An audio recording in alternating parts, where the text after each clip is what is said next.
I'll be leaving and taking half of the staff with me. Envelopes scattered down in front of me. Each envelope read, "Resignation letter." Half. That means Derek must have thrown down 30 resignation letters.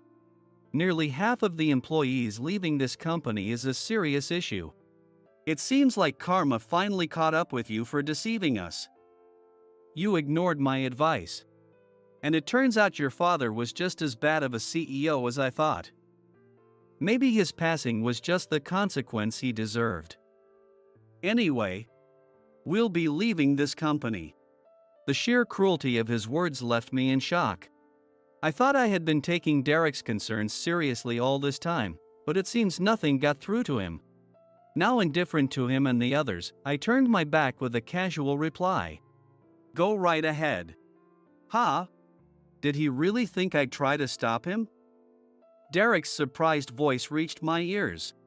They'll regret leaving my company soon enough. My name is Kirk. I just turned 40, and I recently took on the role of head of the General Affairs Department at a food processing company. Whether it was nepotism or not, my father, Sam, the CEO, told me it was about time I took on a managerial role. He's turning 60 this year, but he looks older than his age. Perhaps it's because he's carried the weight of responsibility for so long, but he seems tired these days. He suddenly assigned me the position of department head, which came as a complete surprise to me. I'd been working as an ordinary employee until now, so I had no idea how to manage a team. But knowing my father trusted me to handle the job, I put my all into it. This is the kind of conversation we often have. I'm planning to hand over the company to you someday. But it wouldn't be fair to make you CEO right away, so let's start with department head. I know you can handle it.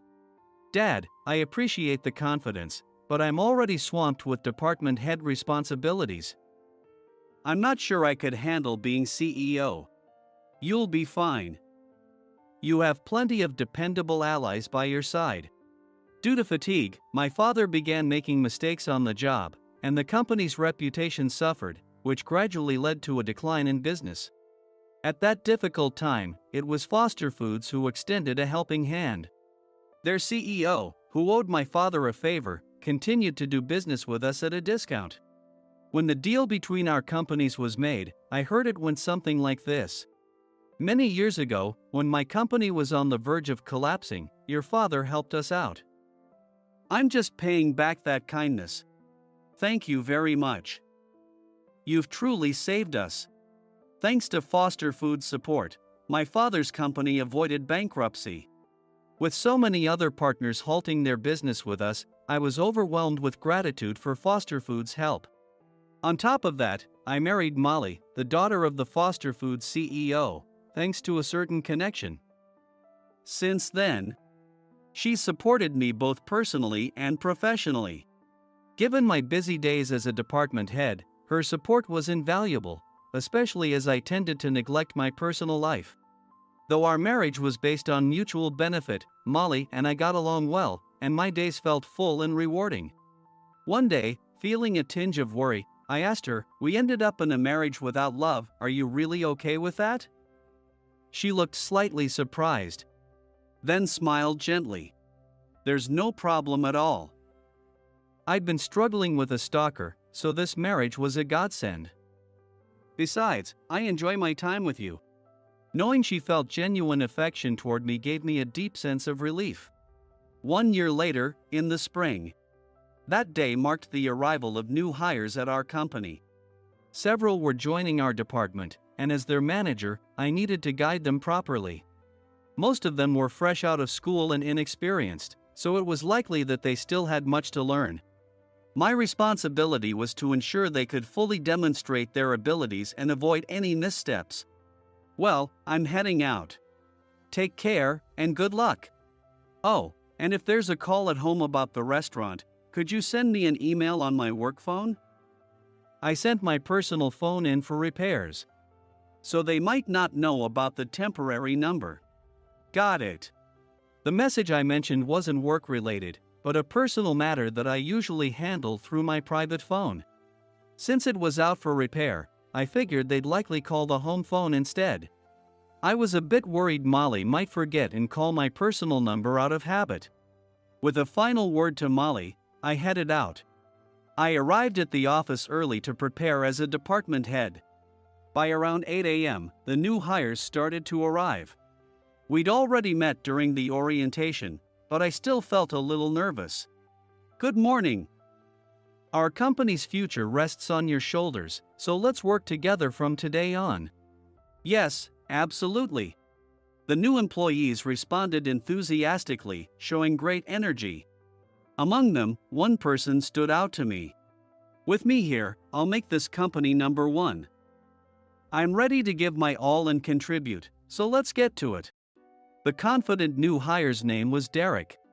He is a man in his 20s, raised as the only son in a prestigious family of high achievers.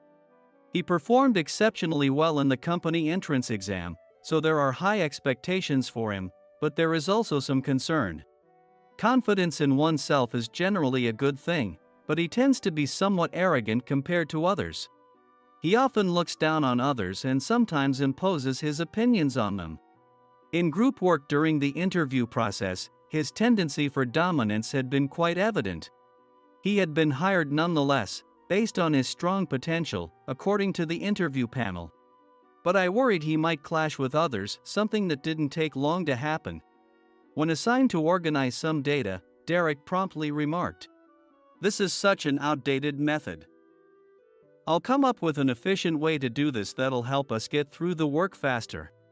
Naturally, his comment irritated the experienced employee guiding him. I stepped in to smooth things over, but the prospect of this happening repeatedly left me with a heavy feeling. I resolved to keep a close watch on him to ensure he didn't stray down the wrong path. About 30 new employees joined the company this year. With our recent growth, our workforce had nearly doubled.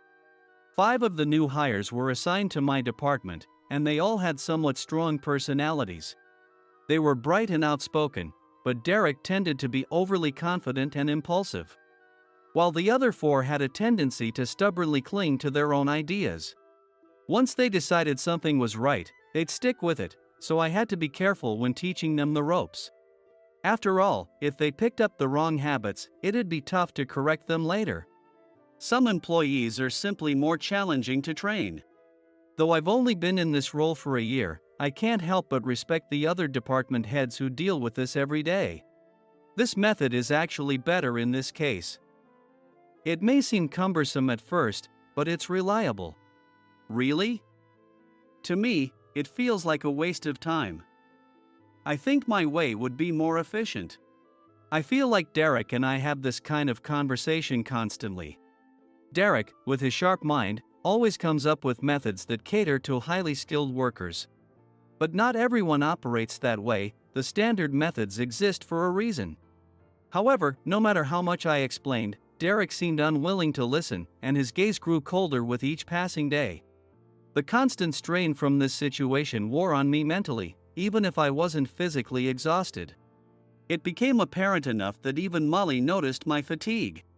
"It seems like you've had a rough day." Molly greeted me at the door, offering a sympathetic smile as she noticed the exhaustion on my face. Before we got married, Molly had worked as the daughter of a company president. But now she took care of everything at home as a full-time homemaker. After enjoying the meal she had prepared, I shared with her the events that had taken place during the day. Molly, who had been listening quietly, suddenly remarked, "Come to think of it," as she recalled something from the past. "When I was working, there was a manager who stalked me, and he had the same last name. He had a son named Derek, if I remember correctly." Really? I was surprised to hear her mention someone with the same name as Derek, the new hire in my department. Looking uneasy, Molly rubbed her arms and continued. "He was relentless. I even lied about having someone I liked, but he kept asking me out. Some might say he was determined, but in reality, he was just stubborn. I wonder if Derek's the same way. It's hard to say if they're the same person, but Derek sure is stubborn. He rarely budges on his opinions. And it's exhausting dealing with him every day." Not knowing how to handle Derek's challenging personality, I felt overwhelmed. Perhaps noticing my frustration, Molly gently changed the subject. "By the way, how's the restaurant you're helping out on your days off?" She was referring to the place I'd been assisting temporarily. "It seems things are finally getting back on track. They should be hiring new staff within a few days." That's a relief. I had been helping out at a friend's restaurant on my days off. Several of their employees had come down with a bad flu, leaving them severely understaffed. Though busy with my own job, I stepped in because my friend was in a real bind. Kindness always finds its way back to you. One day, someone will surely help your company in return. Molly gave me a warm smile as she cleared the dishes. Her words about kindness reminded me of Foster Foods, the company that had once helped my father's business. A bit of empathy can go a long way in saving someone during difficult times. Thinking about this, I felt the stress from my day gradually start to lift. Incidentally, a few days later, I learned from Derek that his father worked at Foster Foods. Apparently, his father was in the same department Molly had mentioned, confirming that her story about the stalker was indeed true. Derek seemed unaware of this part of his father's past, though. After talking to Molly, I decided to keep a closer eye on Derek's behavior. He often opposed my methods, but he seemed to get along with the other employees. However, he frequently criticized me to the new hires. "Kirk's methods are such a hassle. Can you believe we're stuck with him as our manager? My way would obviously work better than these outdated techniques." "Yeah, you're totally right, Derek. Can't believe Kirk won't acknowledge Derek's methods, he's just narrow-minded." Derek had been rallying the new employees, pointing out what he considered to be my flaws. He even complained to my father, the CEO. "The head of our department is awful. You've got to hear this. You seem to have a lot to say about my son lately." "More complaints, I take it?" "Yes, he never listens to my ideas."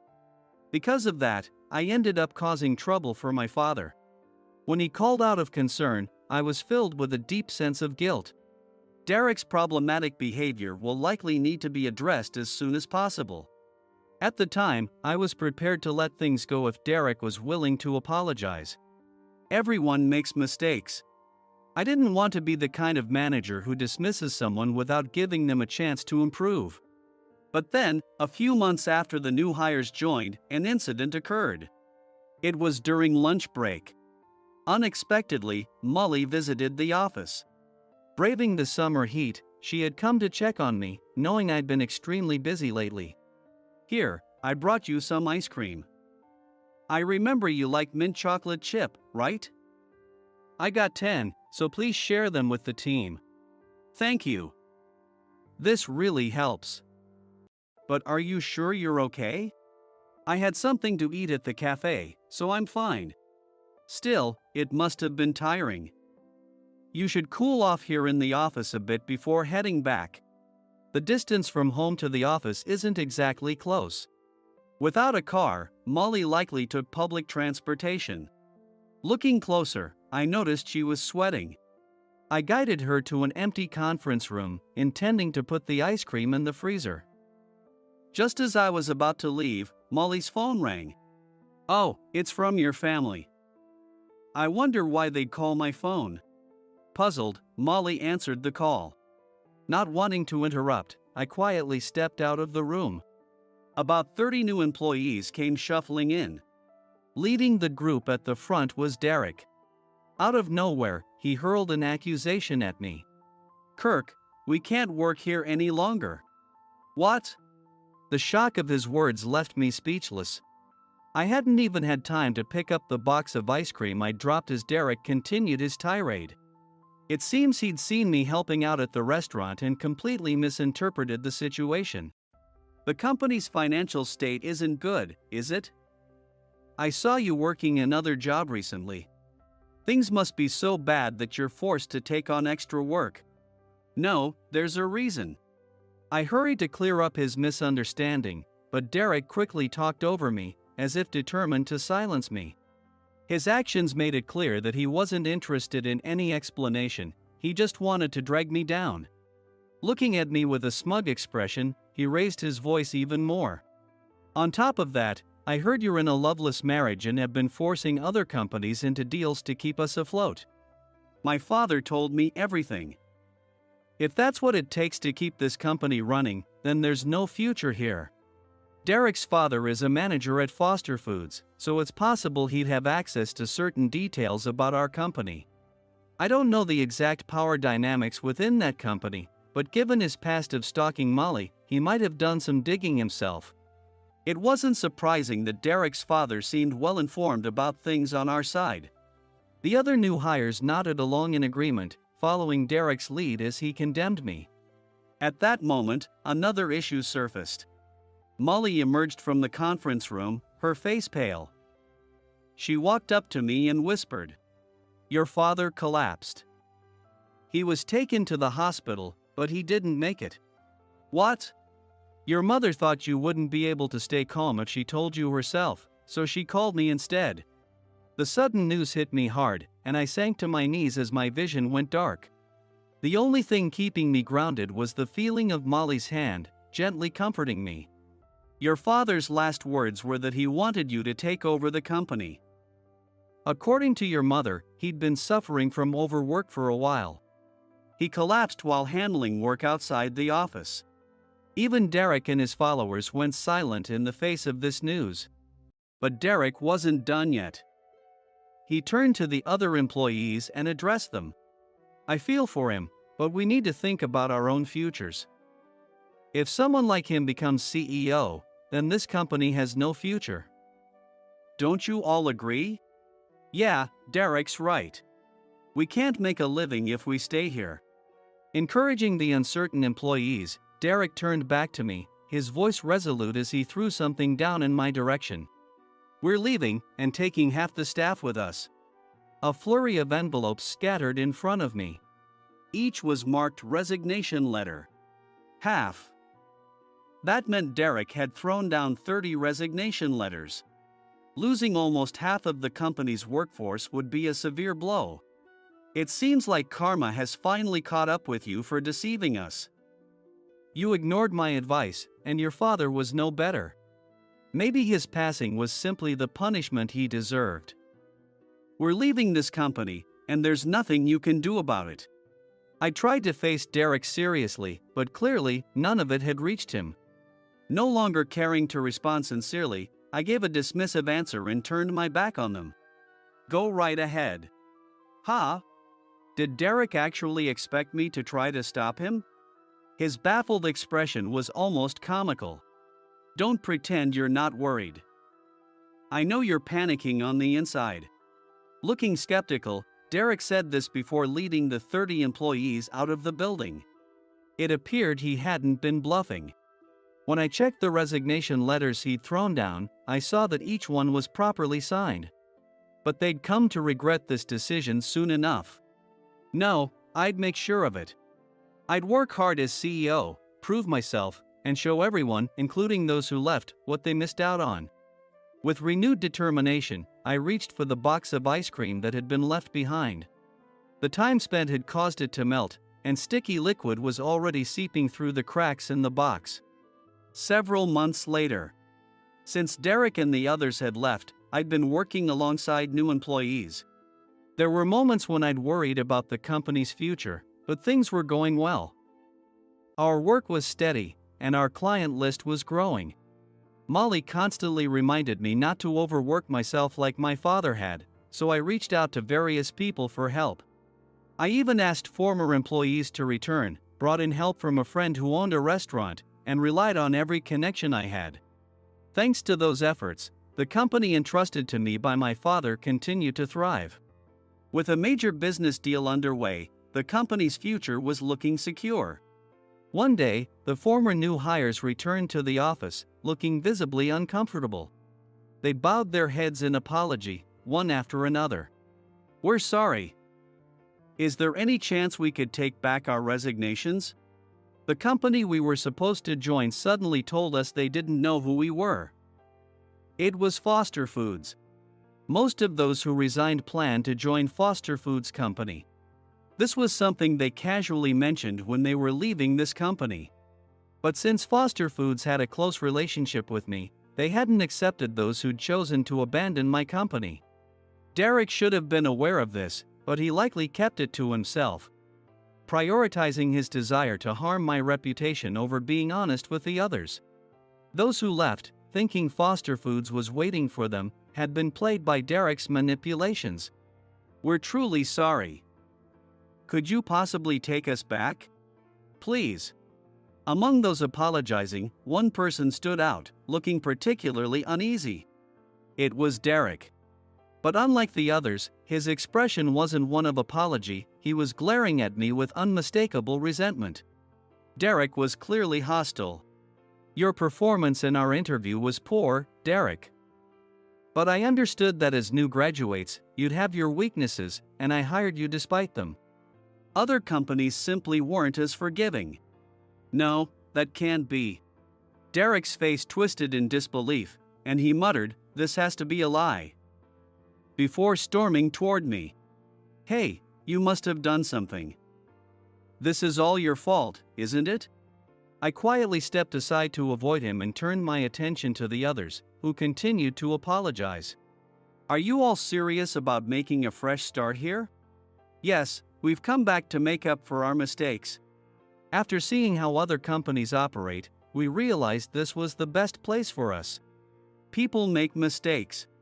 I didn't hold it against them for getting the wrong idea, that was human nature. But spreading unverified information as fact, that was unacceptable. Do you understand what went wrong? Yes. We now know you were only helping out a friend's restaurant. We've looked into everything Derek told us since then. We can't believe how foolish we were at the time. If they truly intended to reflect and start over, I wasn't about to deny them a second chance. I addressed the apologetic new hires. I'll conduct another interview, so come to the office at the time I'll be providing shortly. Relief washed over their faces as they thanked me, visibly grateful. But as for Derek, I had nothing to offer him. It wasn't just that he left the company, I couldn't forgive the way he insulted my father. Finally, I turned my gaze toward him. Derek, during your time here, you often spoke disparagingly of me as your manager. And your insults toward my father cannot be overlooked. I won't tolerate anyone who disturbs the workplace atmosphere and manipulates their peers. Derek shot me a fierce glare, then turned his back. I'd never work under you again, anyway. But mark my words, I'll get my revenge. With that, he walked out. I didn't know what he might be plotting, but for the sake of my company and employees, I resolved to stay vigilant. Despite the lingering worry over Derek, I threw myself into work. We had several big projects underway, including a major business deal and a new product launch. By the time I got home, it was usually around midnight, but even at that hour, Molly would be up waiting to greet me. I can't thank her enough for reheating dinner and preparing a warm bath for me. I decided to ask her something that had been on my mind for a while. Molly, I know our marriage was initially out of convenience for both of us. But how do you feel about it now? Why do you ask all of a sudden? Molly was chuckling softly, but she must have realized that I was serious. She responded with a serious expression on her face. I do love you, you know. Even if the initial reason was more practical, like dealing with my stalker. I feel the same way. Hearing her honest answer, I felt a wave of relief. Looking at her warm smile, I felt my heart ease. I realized I'd felt this way soon after our marriage. If I'd shared my feelings back then, I wouldn't have had to carry around this uncertainty. Now that we know we're on the same page, how about we take a trip somewhere together? Sure, where should we go? Why don't you choose? I'm not very good at this sort of thing. Having something to look forward to would motivate me even more with work. There's a new hot springs resort that just opened last month. I've been wanting to go. A hot spring, sounds great. I'll make sure to clear my schedule. Molly beamed with excitement. And there's a popular restaurant nearby that's tough to book. Let's try it while we're there. We ended up talking about our trip plans until dawn. 3 years passed. Since that day, Derek never returned to my company, but his name started circulating within the industry. It seems that Derek has gone ahead and started a new company. His company is rapidly growing and making a strong impact in our industry. Then, one day, he suddenly approached my company with a business proposal. He wanted to sell us essential seasoning ingredients for processed foods at exorbitant prices. Naturally, the sales team, knowing the history, turned him down, but Derek was relentless. He continued contacting the sales team under various pretenses, disrupting their work. Apparently, he often argued with our salespeople, saying, "Why won't you agree to a deal? I'm going out of my way to reach out here." Sure. It might be a bit pricey, but this is from a famous company. I heard he even came close to physically intimidating one of our employees. At first, I thought he was just trying to waste our time and hinder our operations, but it seemed I'd misjudged his intentions. When I met with him at his office, he confidently explained his reasoning. "My company is about to become number one in this industry. If you think about it, the smart move is to partner with me now. Isn't that obvious? The food industry is buzzing about my company. Once I'm on top, it'll prove I was right all along." It seemed clear that he wasn't just trying to pull us down, he genuinely wanted to assert his superiority over my company. And above all, he still couldn't bring himself to acknowledge his own mistakes.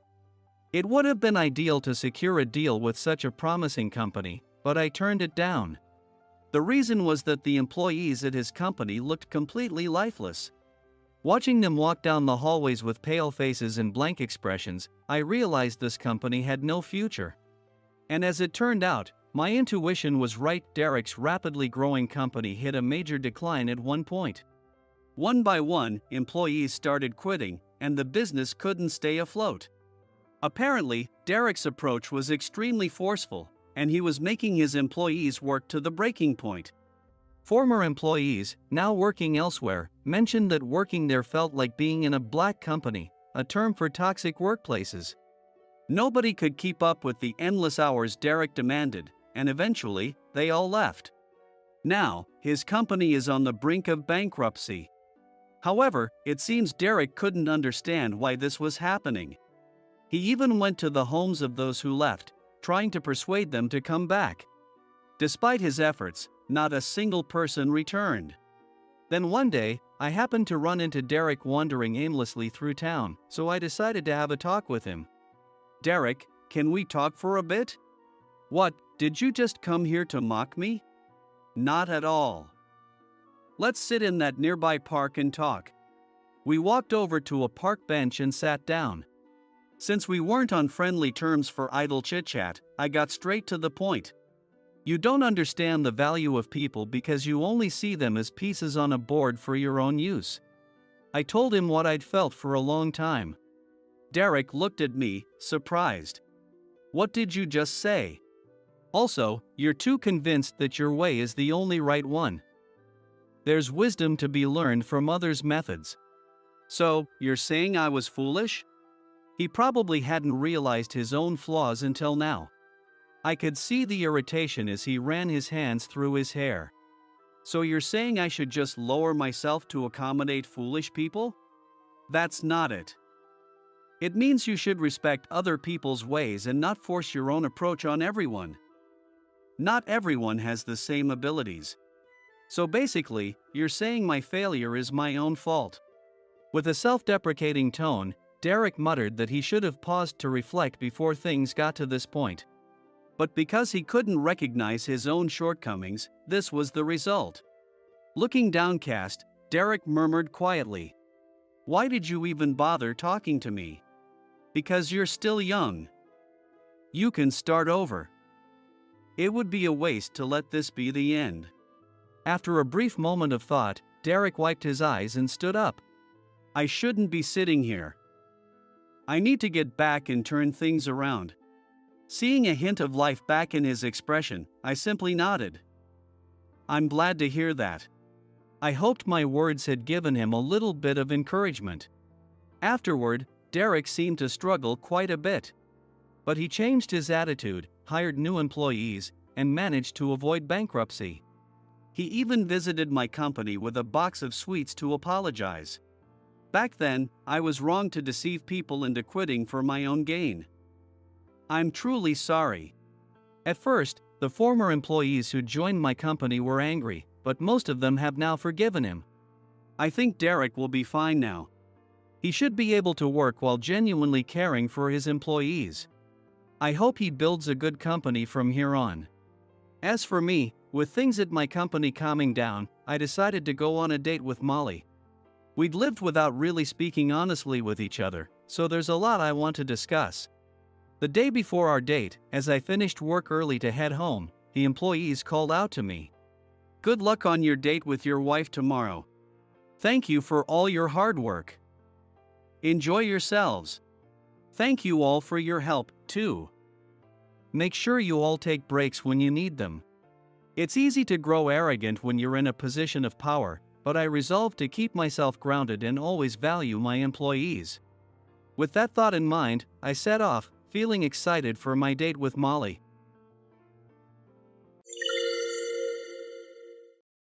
If you don't make it a 5-day weekend with triple pay, we're quitting right now.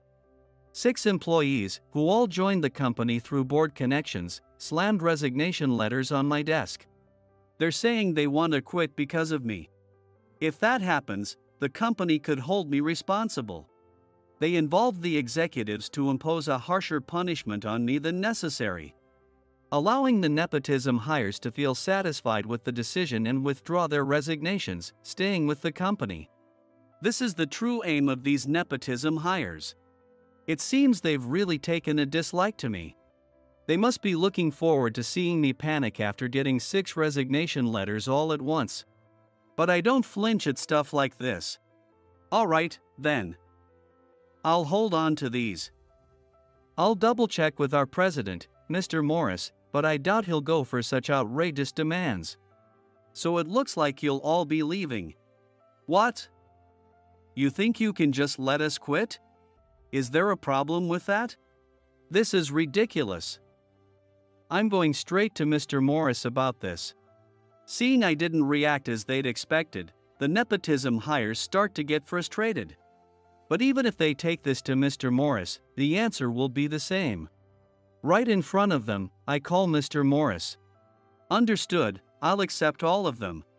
With Mr. Morris's response, the nepotism hires are visibly shaken. It's only natural, they have no idea why Mr. Morris and I are on the same page. My name is Steve. I'm 50 years old and work at an IT company. I'm the head of the sales department. Sometimes people wonder, sales at an IT company, but every company needs salespeople to pitch their products and services. Our company's main focus is digital marketing. Using AI and big data, we analyze results to create systems to sell our clients' products and services and provide strategies for implementation. So even in sales, you need IT knowledge to explain what our company can do. I didn't know much about IT originally, but I focused on learning over the past 5 years. Now, I could probably handle the basics of a junior programmer's work. Starting something new in my mid-40s was a bit daunting, but with some determination, it's manageable. The reason I suddenly needed IT knowledge was because I changed jobs. The reason for that change? The usual office politics. To be specific, I got caught up in a power struggle at my previous company. With President Sanders about to retire, his son, Vice President Kyle, and another executive, Travis, were at each other's throats. I wasn't on either side, but my boss, sales manager Mark, was on Team Travis. Travis lost to Kyle, who then became the president. With Kyle in charge, Mark was removed as sales manager, replaced by someone in Kyle's camp. Normally, that kind of move would be a serious problem. But the Kyle faction seemed skilled at navigating gray areas, so while some raised concerns, none of them got anywhere. The world behind the scenes of adulthood is a scary place. Unjust actions like these were happening across various departments. creating an undercurrent of trouble even though things seemed quiet on the surface. I could feel the backlash creeping toward me as well, just because I had worked under Mark, who was on Travis' side. I had no interest in office factions and wanted nothing to do with the drama. Watching colleagues undermine each other over something as petty as who do you like better, Kyle or Travis, only strengthened my decision to leave. I need to find a new job soon. Changing jobs at 45 was daunting, to say the least. I didn't regret my decision, but I was feeling the weight of it as I scrolled through job listings. Then, one posting caught my eye. A sales position at an IT company, let's see. It looks like it's a newly established company, and they're looking to strengthen their sales team. I've got plenty of sales experience, and they need someone urgently. This might be my chance. I applied right away. So, everyone, Steve will be joining us from today. My name is Steve. I worked in sales at my previous company, though I'm new to the IT field. I'll do my best, and I appreciate your patience. That's how I came to my current company. When I introduced myself, Mr. Morris welcomed me to the team, and everyone applauded. At the time, the company was still very young, having been established just 3 years prior. We're a full subsidiary of a larger company. Originally, our line of business was part of the parent company's operations. They spun it off into a subsidiary. It's called a carve-out. When our company was formed, many employees from the parent company's digital marketing division came over, but most were tech specialists, leaving us with few people skilled in sales. That's why they posted a sales job opening, and that's how I ended up here. Diving into an unfamiliar industry at 45 was nerve-wracking, but everyone kindly taught me about digital marketing, including data collection, analysis, and tools and software usage. The energy typical of a young company was contagious, and I felt my own motivation rising as I absorbed the atmosphere. I was so eager to learn that my colleagues seemed to think I was worth teaching. They even showed me programming basics and some hardware knowledge, things not strictly necessary for sales. Of course, I couldn't just focus on gaining knowledge. I also handled my sales tasks thoroughly. Apparently, the company had struggled seriously with a lack of sales strength and had trouble securing work. I thought, this is my chance to repay the favor, and eagerly shared my sales expertise with the sales team. As a result, the sales department grew rapidly. Recognizing this success, I was promoted from assistant manager to department head within just 5 years. That's how desperate the company was for sales expertise. Over the past 5 years, I'd been able to work without the bizarre human drama that had plagued me at my previous job. Everything had been smooth sailing. But as it turns out, strange relationships seem to pop up out of nowhere. Since our auditor Mike recently retired, we'll have someone new from the parent company joining us as auditor. It shouldn't affect most of you, but keep it in mind. In the past year, 2 board members retired, with one more this year. It seems that the people who become board members in our company are often high-ranking or high-achieving employees from the parent company who join us after their retirement. A sort of corporate version of senior placement. While this practice can be criticized, the retired board members genuinely worked for the company's benefit. So I didn't see it as senior placement. But that sentiment only applied to those retired board members. The 3 new arrivals who joined since last year were different. They're not picking up the phone again. Sorry, could you check if this part of the document is correct? It's urgent. They were here around 11, so, at this hour, they're probably. I'll bet they're all over there. I often get asked by Mr. Morris to do work that technically isn't mine. Mainly, it's tracking down the board members. I've pretty much figured out their routines by now. Ah, there you are. Sorry to interrupt, but I'm here at Mr. Morris's request. Oh, it's you again. We're in an important meeting here, don't you have any sense? Well, that may be, but I'm here on direct orders from Mr. Morris. It'd be easier if he'd stop going through us and just do it himself. That Mr. Morris, no sense of what's appropriate, huh? Apparently, the three board members were holding a very important meeting. The venue? A private room in a fancy Japanese restaurant. The table was laden with beautifully plated seasonal dishes, and 5 empty beer bottles lined one side. It certainly looked like a high-stakes meeting. Suppressing a sigh, I handed one of the board members the documents Mr. Morris had asked me to deliver. The document wasn't particularly thick, but it was packed with detailed numbers that would take time to review carefully. But the board member merely skimmed through it for 5 seconds before handing it back. It's fine. Just go ahead and send it to the tax office. Understood. I'll let Mr. Morris know. Now that you're done, get out of here. You're interrupting our meeting. Of course. Sorry to intrude. I bowed to the board members and left the private room. I didn't leave right away, though, standing quietly just outside the sliding door. From inside, I occasionally overhear conversations about work, like I just closed a huge deal, but more often it's things like, I recently lost money in stocks, or I spent $30,000 on a family vacation, which, to me, only sound like smug, boastful tales. Accompanied by laughter. I wasn't in a position to criticize the board members, and even if I did, it wouldn't change anything.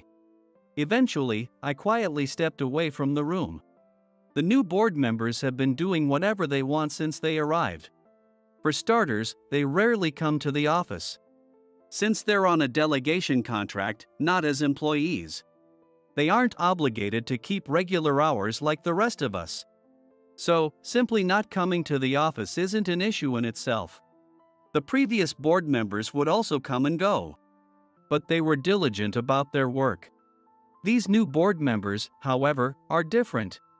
When they're not around, they're reportedly golfing, traveling, or spending entire days drinking at home.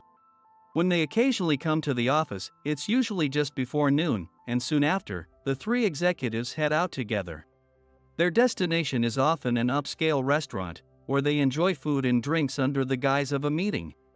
For these board members, the office is just a convenient meeting point. If they at least handled their work properly, I'd have no complaints, but as expected, their work is sloppy. Most of their responsibilities are just dumped on Mr. Morris. Their job seems to be pretending to work. Because of their slipshod approach, all the extra work ends up falling on Mr. Morris. So, why doesn't Mr. Morris say anything to them? It's yet another adult issue, like factional rivalries. I appreciate you always handling the board members for me. I'm just swamped, and if I didn't send someone with a bit of authority, they'd likely get offended. That's fine, but is everything really okay? Yes, it's fine. Not like I could say anything even if I wanted to. One of the downsides of being a hired president. Mr. Morris smiled, taking the documents from me. He's a hired president. While he's responsible for managing the company, he doesn't wield the authority you'd typically associate with the title. In some ways, his position isn't much different from a regular employee. The executives working under Mr. Morris held high positions at the parent company. As a result, within the company, the group of executives from the parent company has more influence than Mr. Morris himself. Unable to assert his opinions or rein in their reckless behavior, Mr. Morris must be feeling quite frustrated. Up to now, the main issue had been between the board members and Mr. Morris, but their unchecked behavior is starting to affect us as well. I'm new to both sales and IT, but I'll do my best. This year, 6 months after a new board member joined, a new mid-career hire joined the team. His name was Spencer. He was hired to fill the position left by the previous assistant manager in the sales department, who had recently left. It was good to have additional personnel, but the selection and hiring process were riddled with issues. Well then, let's start by familiarizing you with the company, I said, leading Spencer around the various departments, explaining things as we went. But he seemed to have no interest in work-related topics and kept derailing the conversation. Hey, Steve, know any good spots around here with a nice vibe where you can quietly grab a drink? I want to scout out a place I could use for a date after work. I'm in the middle of explaining the development department right now. Who cares about that? You're not one of those uptight types, are you, Steve? If you're too serious, you'll end up overworked and exhausted. Take it easy. I'm the department head, showing around the assistant manager. Yet here Spencer was, laughing and giving me a hearty pat on the shoulder. It was clear he didn't take me seriously at all. I guess it's true what they say, like father, like son. Yes, this new assistant manager was the son of one of the board members. And, according to Mr. Morris, Spencer was hired under pressure from his father, the board member. Apparently, he was ushered in as a prestigious university graduate with a wealth of job experience. Nepotism isn't illegal, after all. And it's true Spencer graduated from a top university and has indeed held various jobs. Just hearing this, one might think Spencer is an elite. On paper, he's a highly qualified addition. But there was one critical piece of information the board member neglected to mention. Hey, are your hands even moving? You don't seem to be getting anything done. What? My hands are moving, aren't they? I see you just scrolling on your phone. When I say moving your hands, I mean working, not just tapping your screen. Just taking a break here. There's a festival event in my mobile game right now. I'll get back to work as soon as I pull the character I'm after. The character? Look, I need you to actually learn the job here. If you're going to hand me such boring tasks, it's only natural I'd lack motivation, right? Don't worry, I'll finish by the end of the day. That's a 30-minute task, by the way.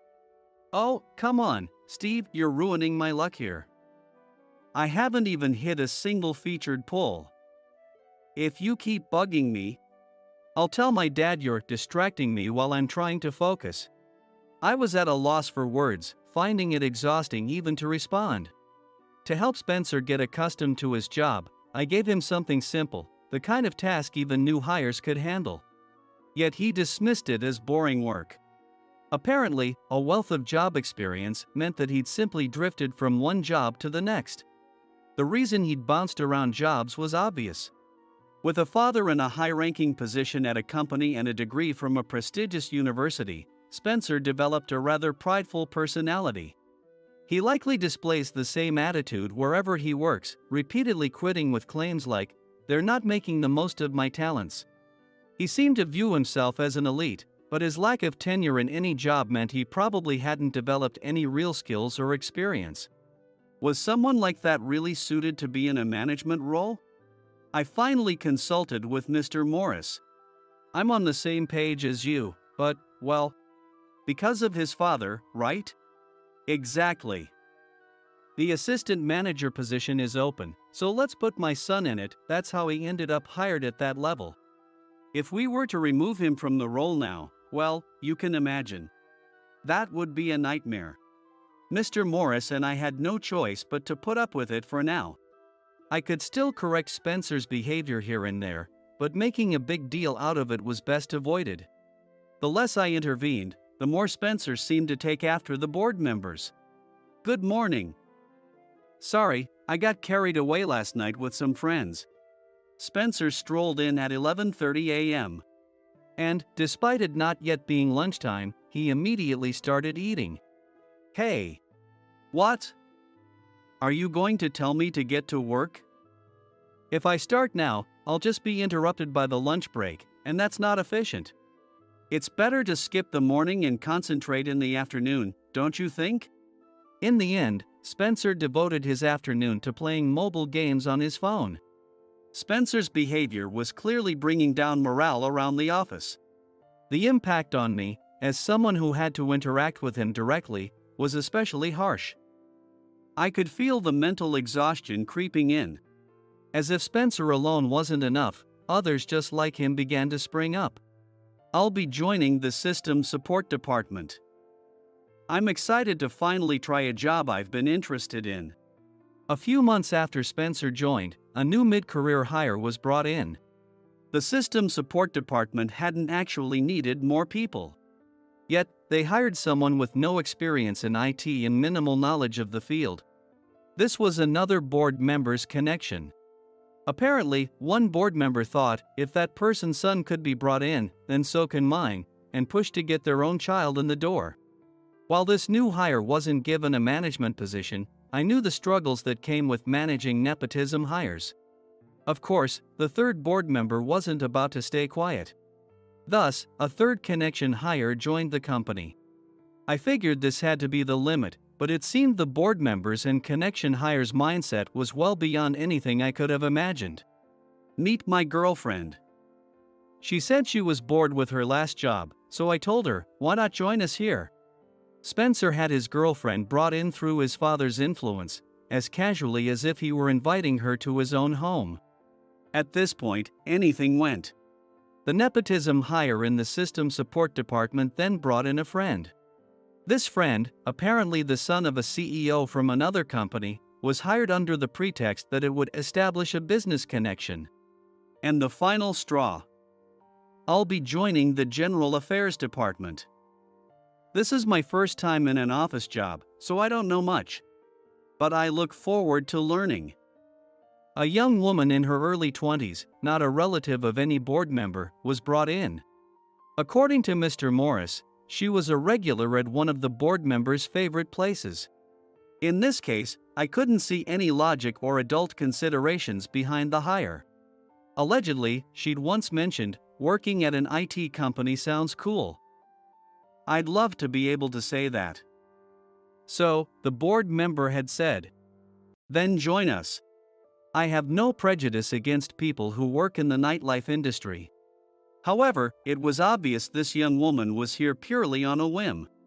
My condolences to the General Affairs Department. Within mere months of Spencer's arrival, the number of nepotism hires had grown to 6. Not a single one of them took their work seriously, every one of them was a Spencer type. And since they were all the same type, with the shared trait of having joined through connections, they quickly bonded into a single group.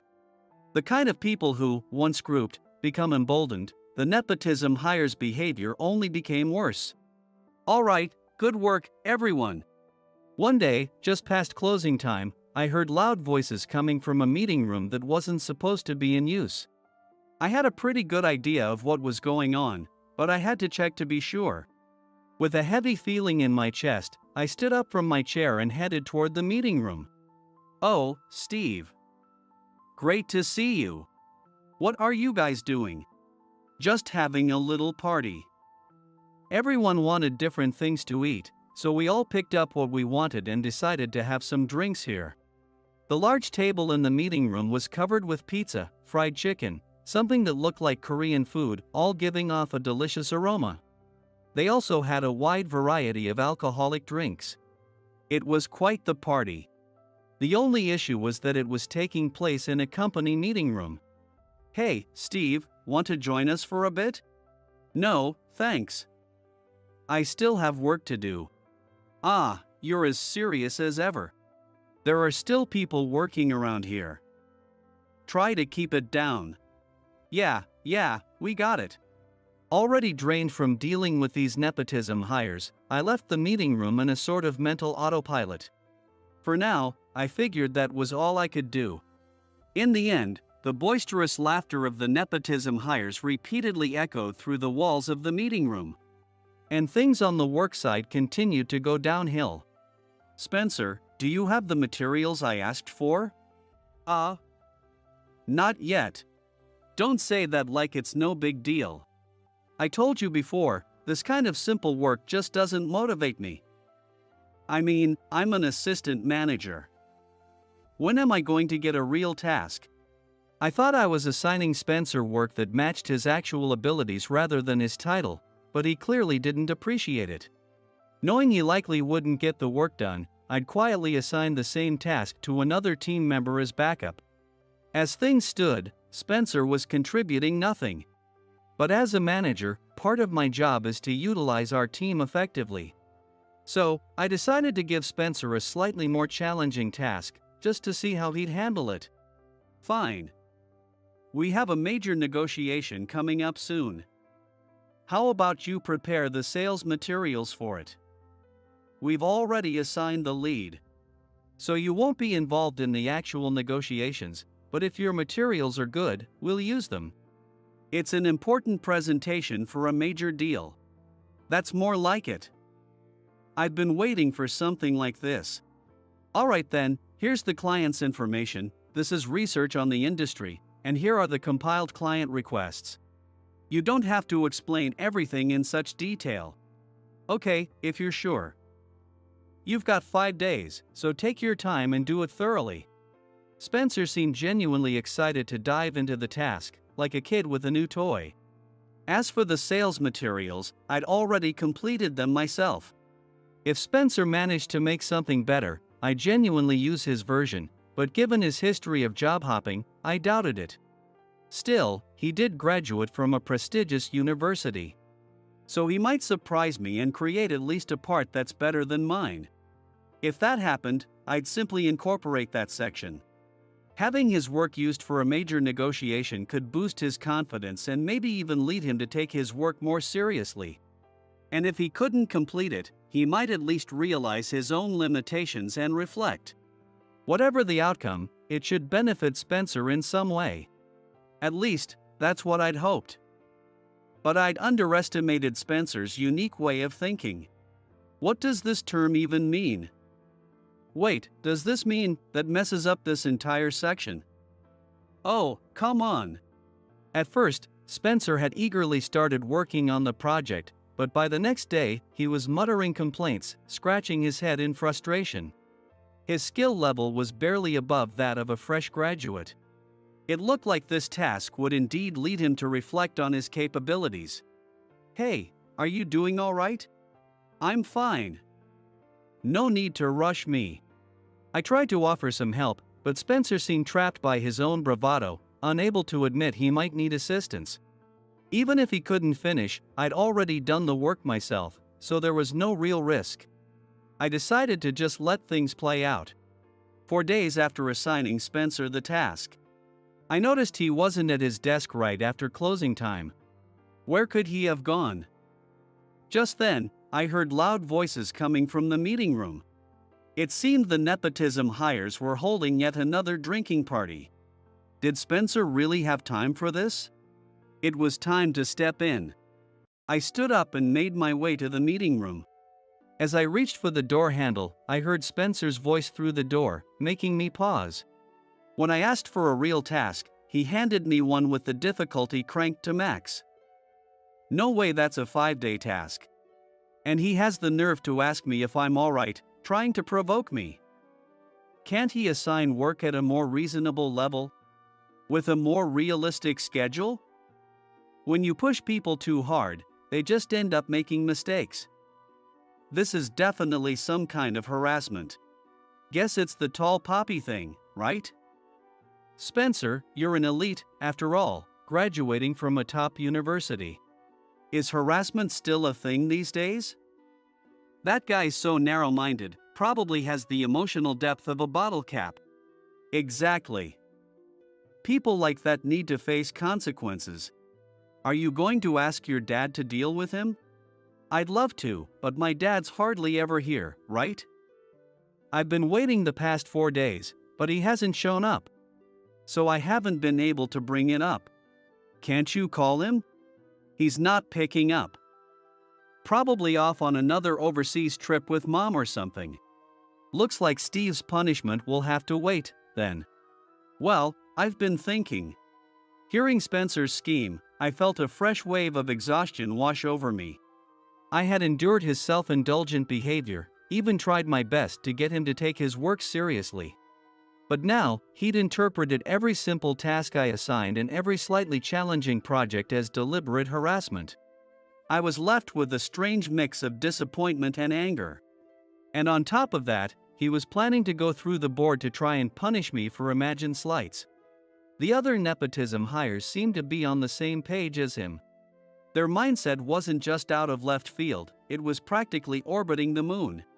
With the backing of the board, these hires treated the company like their personal playground, stirring up chaos.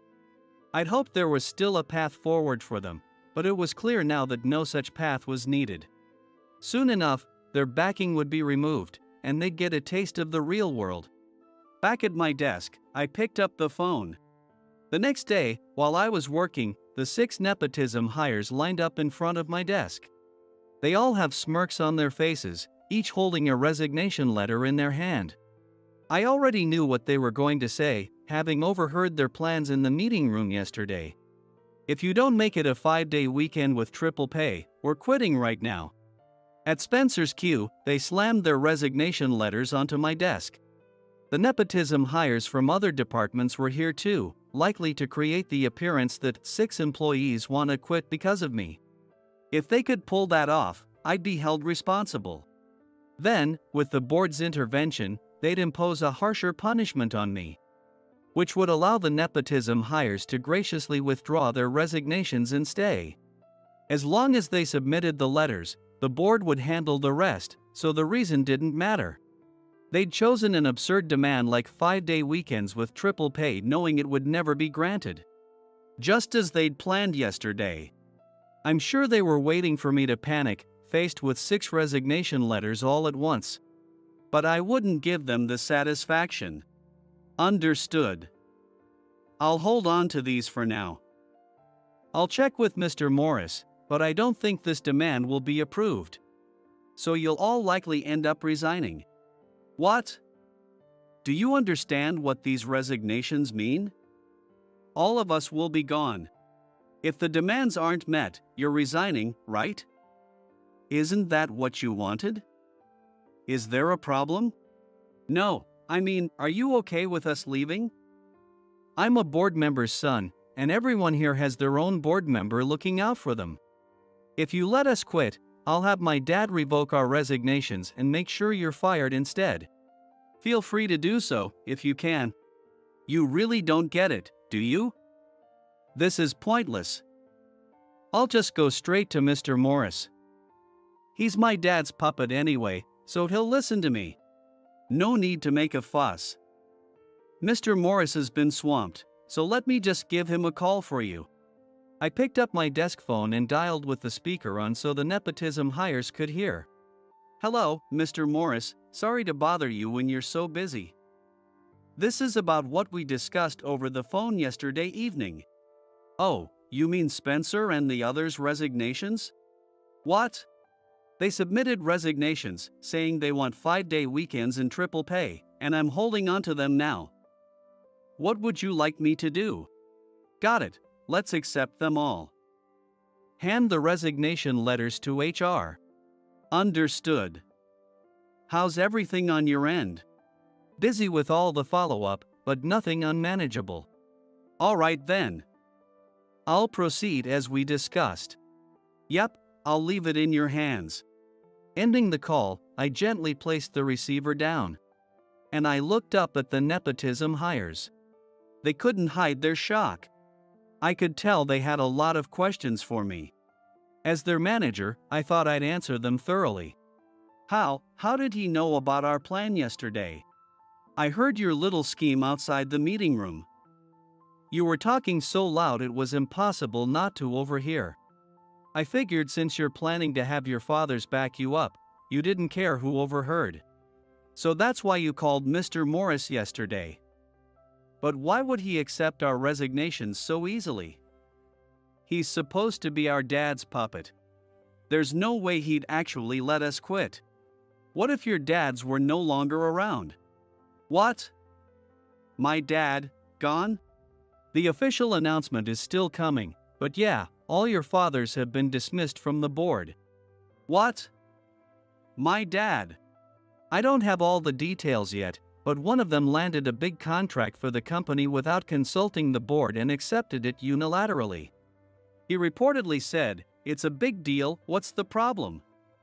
But it turns out he was secretly taking kickbacks from that company. A kickback. Another one lost a huge amount in personal stock trading and used the company savings account as collateral to cover his debts. That's reckless. He could have put the whole company at risk. And the third one? He was simply embezzling funds. He tried to cover it up with fake tax records, but the tax authorities caught on. The company now faces penalties, late fees, and additional taxes. The three of them even coordinated to falsify financial reports to the parent company. That's why they were dismissed. Oh, and the one who stole funds? He's been arrested for embezzlement. So, the tax guy, that's my dad. No wonder I couldn't reach him. And I guess that's why the others haven't been around either. Mr. Morris is running around trying to handle all of this right now. How did it all go wrong so quickly? It wasn't quick. Mr. Morris started suspecting your fathers the moment they began acting out. But as a hired president, if he'd acted openly, they could have found a reason to fire him. So he quietly started gathering information that could lead to their dismissal. That's also why he didn't discipline you all too harshly, to avoid making waves with the board members. It took a lot of steady effort. He couldn't act openly, so he pulled together a few trusted people. I was one of them. I'd observe your father's lunch meetings, golfing trips, and so on, and I picked up on things like the big contracts, stock losses, and shady tax adjustments. But Mr. Morris couldn't have investigated everything on his own. Wouldn't he have needed a lawyer or private investigator? Surely. Our dads would have noticed that. True. Hiring an investigator would have raised suspicion. Mr. Morris could have discreetly consulted our legal advisor, Henry. But knowing the board members were doing shady things, they'd have been watching Henry. So he didn't go that route. Then who dug up the dirt? You don't get someone dismissed from the board without solid evidence. Surely Mr. Morris hired a pro? He turned to our external management advisor, Harry. Management advisors are often experienced former executives who know how to handle corporate crises. Your dads were too focused on Henry to notice Mr. Morris consulting with Harry, who quietly gathered evidence and handled things behind the scenes. By the time your fathers realized what was happening, it was already over. No way. The nepotism hires listened, slowly realizing that their powerful shield had been dismantled. All six of them stood there, looking pale and shaken. About those resignation letters. Could we take them back? If we hand these in, and the board members are gone, that means we'll actually be resigning, right? We will, work hard, we promise. Oh, no need to push yourselves. Weren't you asking for 5-day weekends and triple pay? We can't meet those conditions here. So I suggest you find a company that can. I'm really sorry we couldn't make your dreams come true. What? You're not giving the resignation letters back? Isn't that illegal, forcing us to resign when we don't actually want to? Spencer has drifted from one job to another up to now. The more times he switches jobs, the worse the impression he leaves during job searches. If each stint is short, that impression only gets worse. With his father arrested and no one left to rely on, perhaps he realized he couldn't afford another hit to his job record, so he clung to me. But shaking him off was easy. Oh, so you're not resigning voluntarily? Then perhaps termination would be better? What? Termination? On what grounds? Poor work performance. You can't just fire me for that. That's wrongful termination. If you do this, I'll sue the company. Actually, it's not. Our company policies clearly cover work performance. Usually, poor attitude alone isn't enough for termination.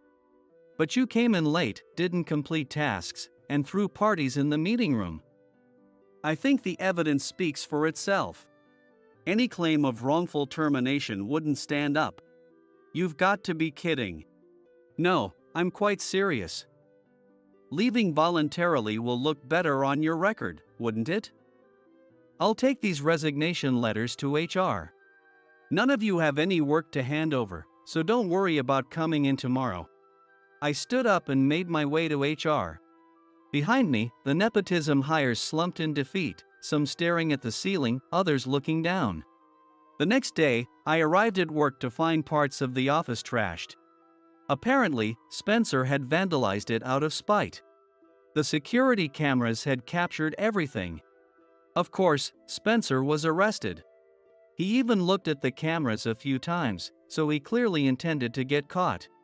Having lost his father's support and been forced out of the company, he'd hit rock bottom. In light of the board members' misconduct, the parent company decided to respect our company's independence fully, ensuring that no board members would be assigned to us from now on. After getting tangled in office politics at my last company and dealing with this corporate nepotism here, things had finally stabilized. Thanks to the parent company's strong response, the atmosphere returned to the positive vibe we had before the rogue board members arrived. It seems there won't be any more strange troubles to get caught up in. At last, I'd found an environment where I could focus on my work without unnecessary distractions. From now on, I'm determined to work hard alongside everyone in the company. If you can answer, I'll do anything you say. It was a mixer set up by a high school friend. There, Lily, the daughter of a company CEO and once considered the cutest in school, gave us a daring smile and posed a tough question to us. Every man there, eager to win over this woman of our dreams, racked his brain. But no one could answer. Yet, the answer came to me instantly. As I said it aloud, a murmur swept through the room. And then, from Lily herself, words I could hardly believe reached my ears. "You know, I still like you." Saying that, she drew closer to me. "My name is Will. I used to work for a company, but now I run my own business. Although it's small and demanding, managing things myself suits me well, and I feel fulfilled every day." Then, one day, I got a message from Jack. "Hey, Will, we're having a mixer soon.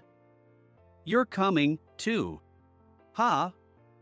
What's with the sudden invite?" Jack was an old high school classmate of mine. He's the son of a company CEO and was always looking down on me, probably because I was raised by a single mom and only finished high school. No doubt, he invited me this time to make himself look better. I was about to refuse when Jack's next words made me catch my breath. "Lily's coming, too. You remember her, right? We all went to high school together. Lily. How could I forget? I used to date her. It was back in our junior year. She became class president through a drawing, and I got the role of vice president. Nobody else wanted to do it. Don't get any ideas just because you're paired up with Lily, Will," Jack said, clearly jealous. And he had good reason. Lily was famous for being the CEO's girl in school, smart, athletic, and the daughter of a CEO. Everyone thought she was perfect. "Nice to work with you as vice president, Will," Lily said, flashing me a warm smile, which, to my embarrassment, I awkwardly stumbled to reply to.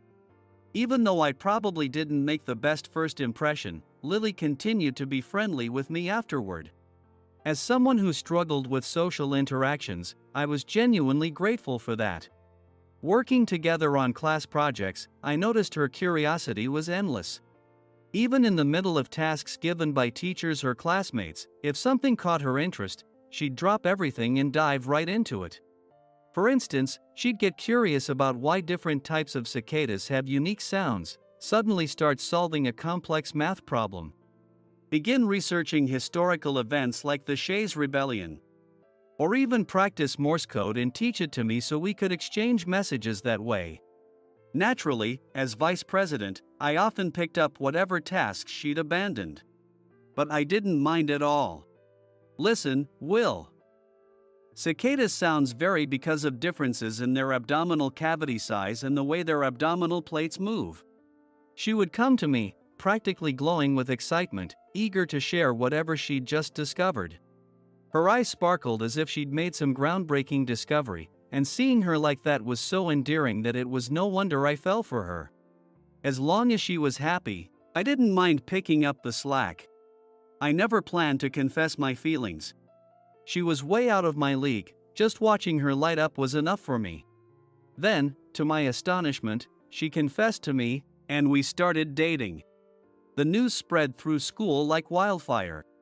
"Hey, Will, I heard you're dating Lily. Break up with her now.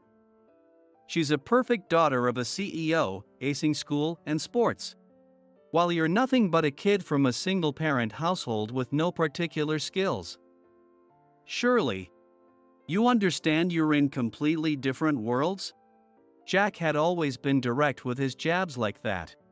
I knew that most people around us probably shared his view that Lily and I were a mismatch. Even I didn't believe we were truly a match. But that didn't mean I was going to break up with her over it. If I didn't measure up, I'd just work hard to become the kind of guy who did.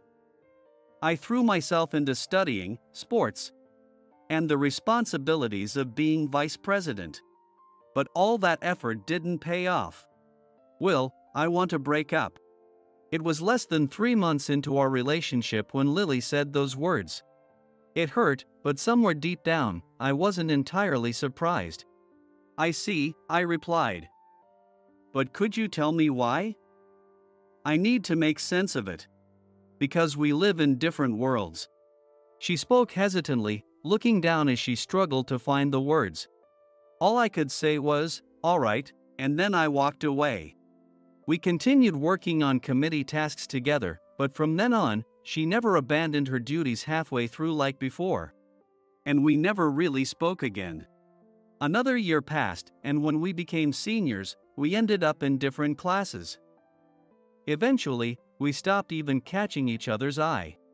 That was the end of things with Lily. But even after being dumped, I couldn't let her go. I tried to accept her reason that we lived in different worlds, but it never fully settled.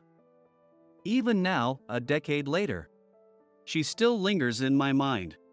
When Jack mentioned she'd be at the mixer, I thought maybe this was a chance. Just one look at her, and then I could let go, or so I told myself. "All right, I'll come," I told Jack. And then, on the day of the mixer, as I walked into the bar Jack had chosen, a few people had already gathered. Everyone there was a high school classmate, so it felt a bit like a mini reunion. "Hey, Will, long time no see. So what are you up to now?" "Oh, just working at a regular company." Yeah, I figured.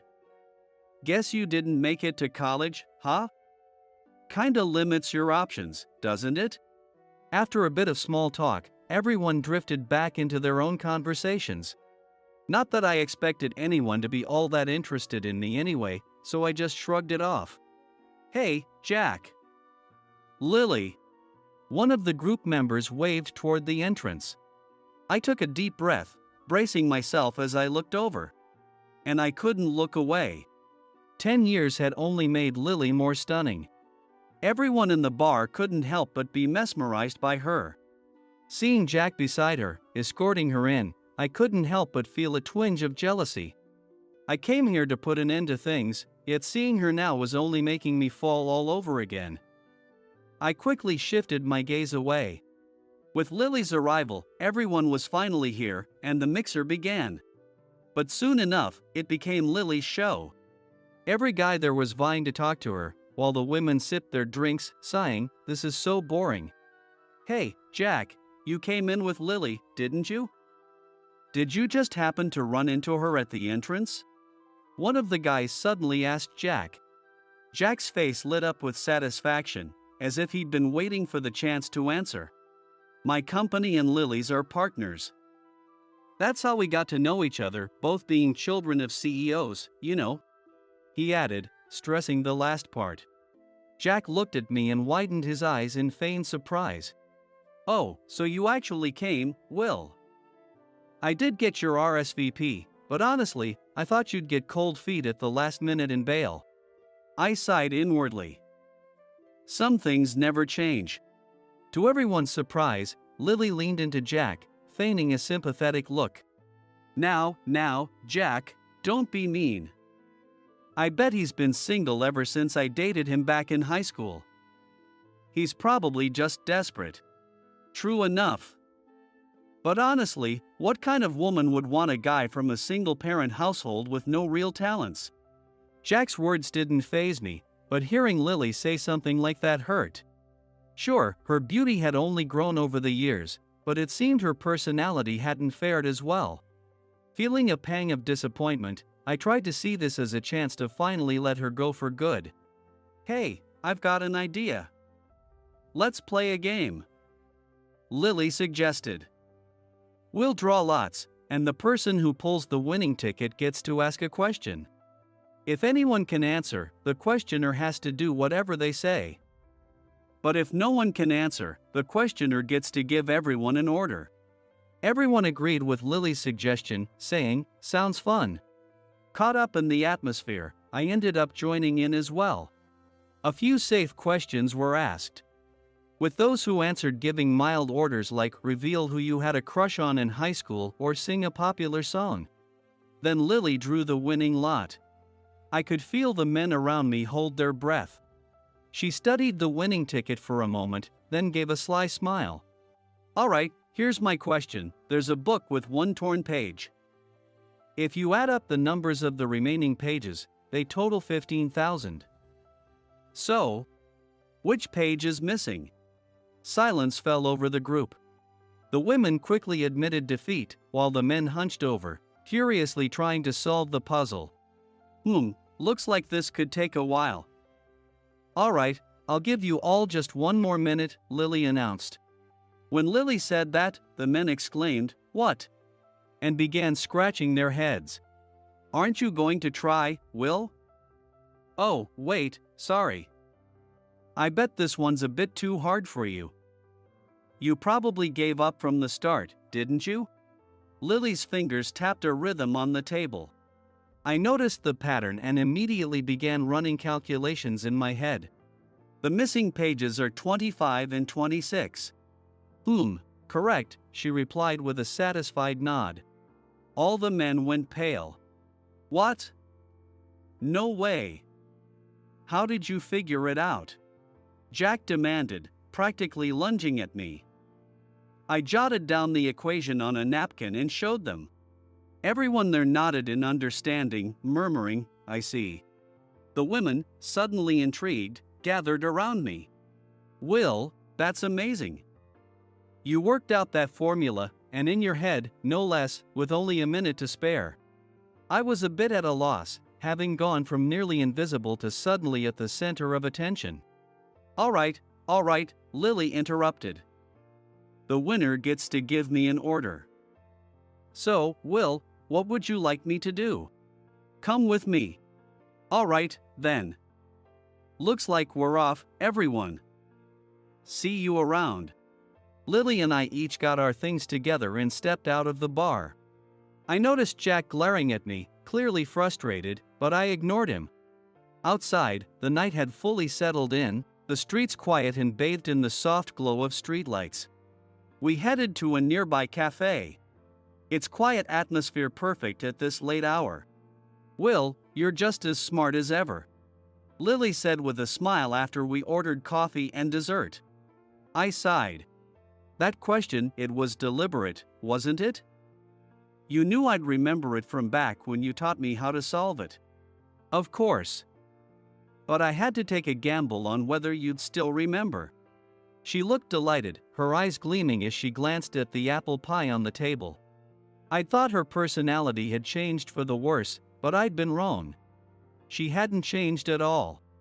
I felt a quiet relief as I took a sip of coffee. I actually wasn't going to answer since I already knew the problem. But then you went and tapped out that Morse code. Yep. I'm so glad you still remember it. Makes all those lessons I gave you in high school worth it. Lily smiled, tapping the table rhythmically. At the mixer. It had meant I want to be alone with you, and now it seemed to mean I'm happy. She'd been sending me these little signals all along.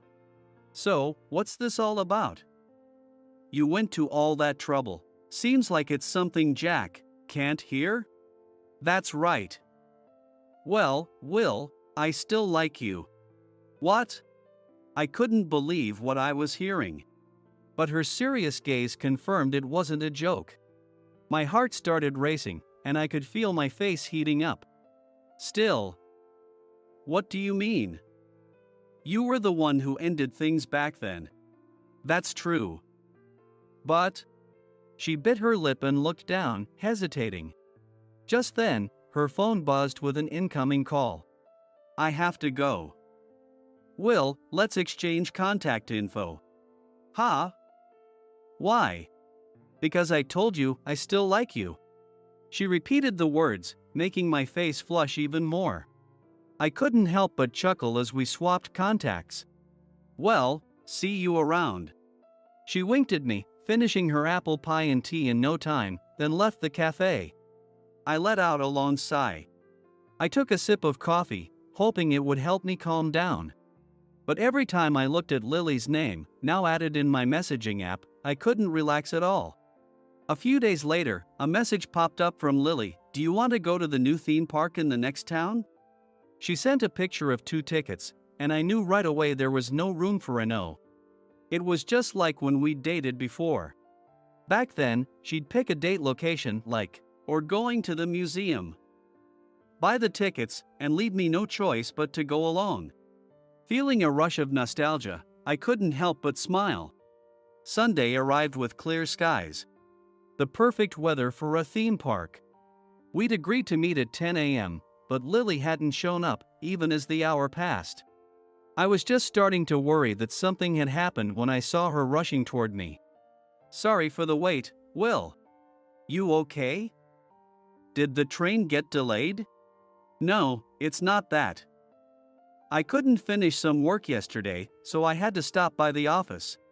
Wait, you work on Saturdays too? Being the CEO's daughter means there's a lot to handle. Anyway, let's hurry in. I've been looking forward to this. With her tugging eagerly at my hand, I didn't get the chance to ask more about work. Will, which ride do you want to go on first? Lily grabbed a park map by the entrance, looking at me expectantly. I was so surprised, I stared at her. What? Did I say something weird? No. I just figured you'd drag me to whatever you wanted without asking. That's how our dates went back in high school, didn't they? I'm not the same girl I was back then. I've grown up, you know. Blushing slightly, she pouted.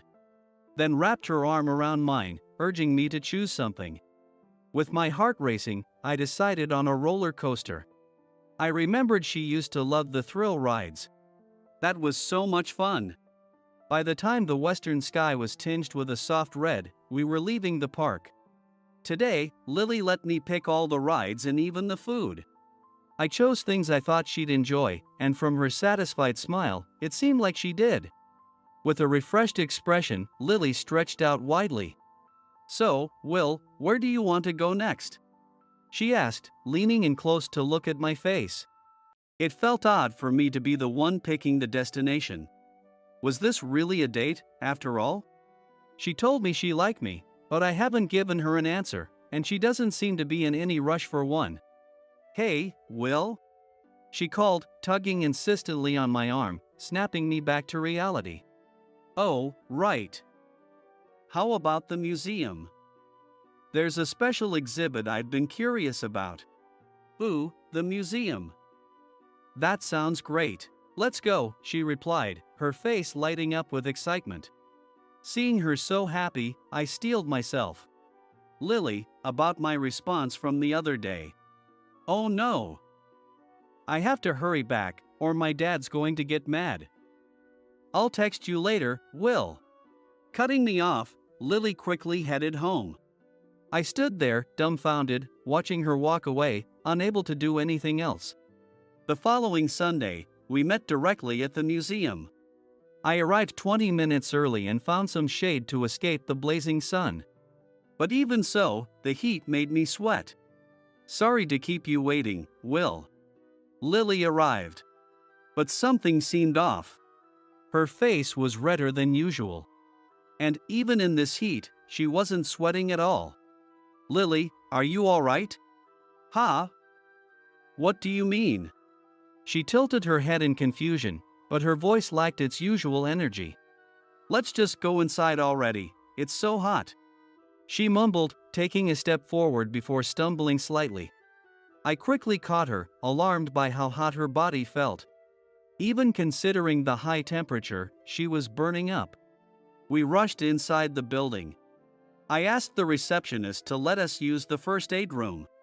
Lily, do you have a headache? Are you feeling nauseous? Yes, it hurts. I feel sick. She replied, her voice faint and lifeless. From her condition, I quickly realized she was probably suffering from heat stroke. Using the ice packs provided in the first aid room, I worked to cool her down and helped her sip some oral rehydration drinks. You're welcome to use as much as you need, the receptionist kindly assured me. I'm starting to feel a little better. She murmured, and I felt a wave of relief wash over me. Did you eat breakfast, Lily? I asked. She gave a slight nod, though her gaze avoided mine. What about sleep? Are you getting enough at night? This time, she shook her head. And my heart tightened. And breaks. I started, but the words caught in my throat. The answer was all too obvious. Are you taking any at all? The other day, you mentioned working over the weekend. A hint of frustration crept into my voice. Lily stayed silent. But her silence spoke volumes. So, you're not, are you? I came to that conclusion in my mind. I could see Lily's shoulders trembling slightly. A long silence hung between us. Finally, she slowly lifted her head.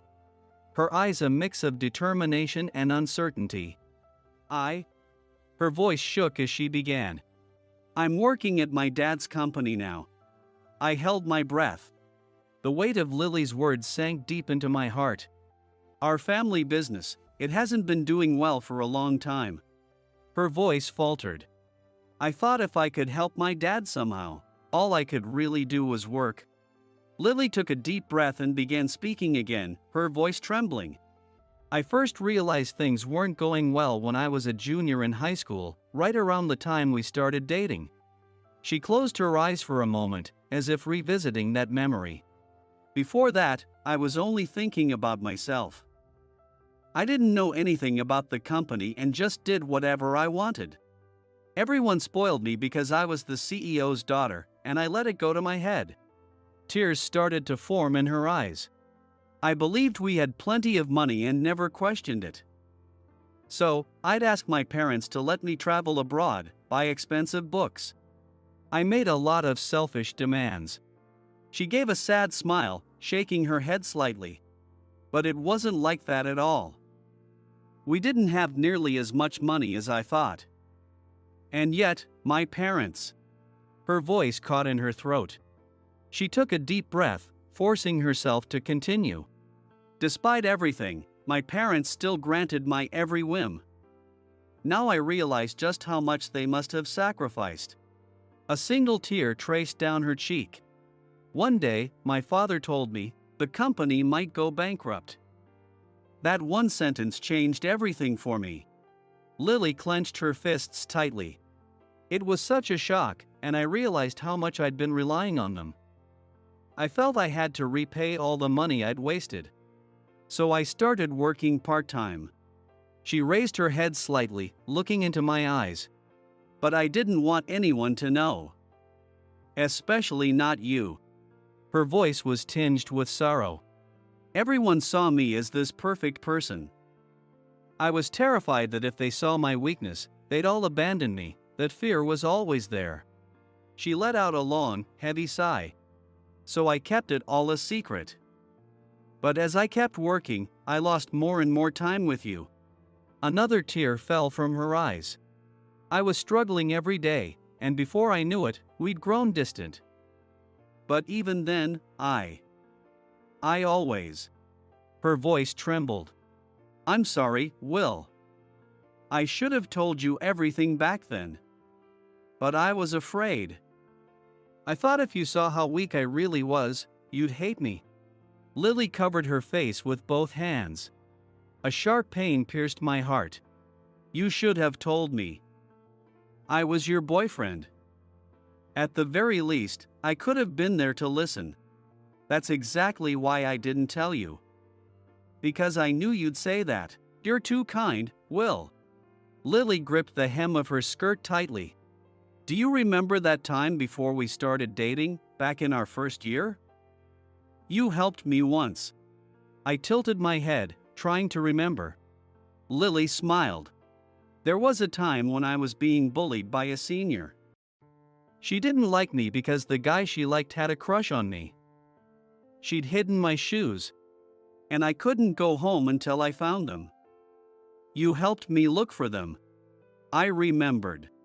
I recalled helping a girl look for her missing shoes. I found out later that you had practiced that day, didn't you? It was an important day, deciding who would play in the upcoming tournament. But instead, you looked for my shoes and ended up late, missing your chance. Even if I hadn't been late, I might not have made it, so it's not something you need to worry about, Lily. Maybe, but still, you put yourself second to help me. That's why I fell in love with you. When we were in the same class and got paired up on the committee in our second year, it felt like fate. So I confessed to you. And I became your girlfriend. But, as I mentioned, that's when I learned about the troubles at my father's company. I knew if you found out, you'd sacrifice yourself for me again. So, I broke up with you. I thought that if I said we lived in different worlds, you'd give up on me. As Lily finished speaking, the first date room fell silent. Is the company still struggling now? Yes, but Jack's father said he'd help fund the company. If I marry Jack, that is. I was speechless. Lily gave a bitter smile. If I marry him, I won't be able to see you like this anymore, right? Or tell you how much I've always loved you. I knew I'd regret it if I didn't say anything. So, I had him set up that mixer so I could see you. I'm sorry for the way I acted at first, I didn't mean to put you down. I couldn't risk losing his support. Before I knew it, I was embracing her. My body moved on its own. And I felt her take a sharp breath in my arms. You're the one sacrificing yourself now. Please, lean on me. I still love you, Lily. I've carried this feeling since high school. But I've only ever thought about myself. That's who I am. I'm not the perfect person everyone thinks I am.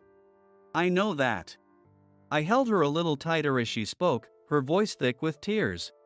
I know you're endlessly curious, and once something catches your attention, you lose track of everything else. I was the one who picked up the work you left behind back then, remember? But I didn't mind. I actually enjoyed it. You're strange, Will. Are you really sure about me? It's you I want, Lily.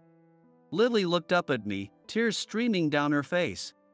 When I wiped them away, she smiled softly and pressed her lips to mine. After thoroughly enjoying the museum, we went to a nearby cafe, where we began discussing our future over lunch. But then, heavy footsteps approached. And as I looked up, there was Jack. Glaring down at us, eyebrows raised. Lily, what's going on here? Cheating on me?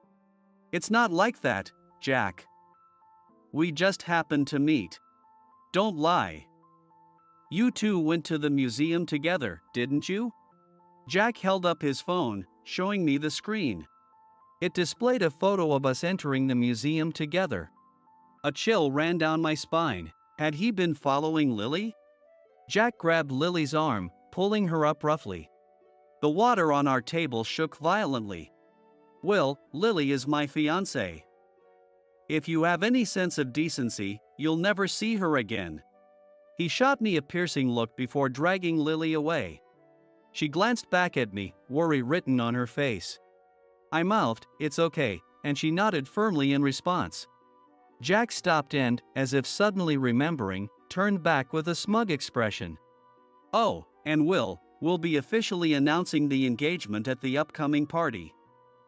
You're invited." A cold smirk crossed his lips. "Just sit back and watch as Lily becomes someone you'll never reach."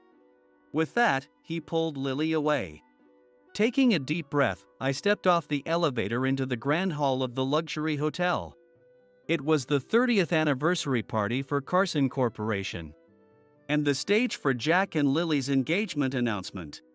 As I entered the lavish venue, an air of elegance enveloped me. The chandelier's lights sparkled off the guests' dresses and suits, filling the room with a shimmering glow. Quite a lavish event. I quietly observed my surroundings, taking everything in. Political heavyweights, influential business leaders, and even celebrities from the entertainment world. Figures from Japan's so-called upper society filled the room. In the midst of it all, Jack walked briskly, leading Lily by his side. A faint shadow darkened her expression. My chest tightened painfully. After a moment, Jack stepped up to the center of the stage. "Ladies and gentlemen, thank you all for gathering here today to celebrate the 30th anniversary of Carson Corporation." His voice resonated throughout the venue. I quietly pushed my way through the crowd, moving closer to the front.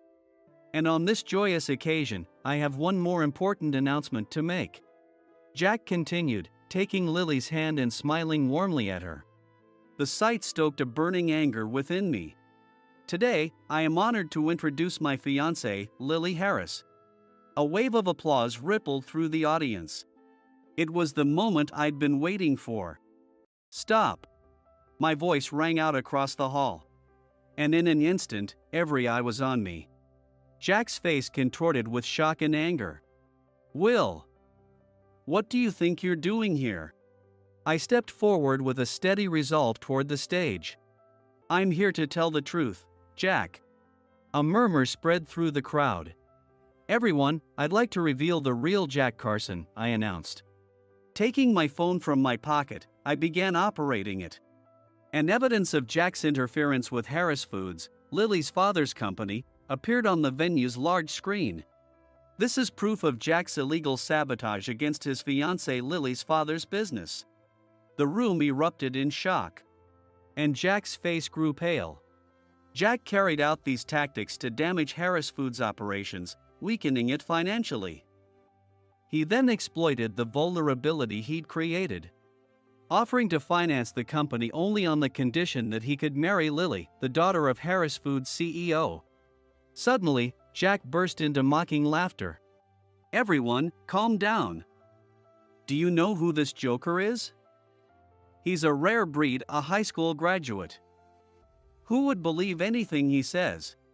Murmurs of surprise rippled through the audience. And Jack continued, clearly confident in his victory. "Look at him.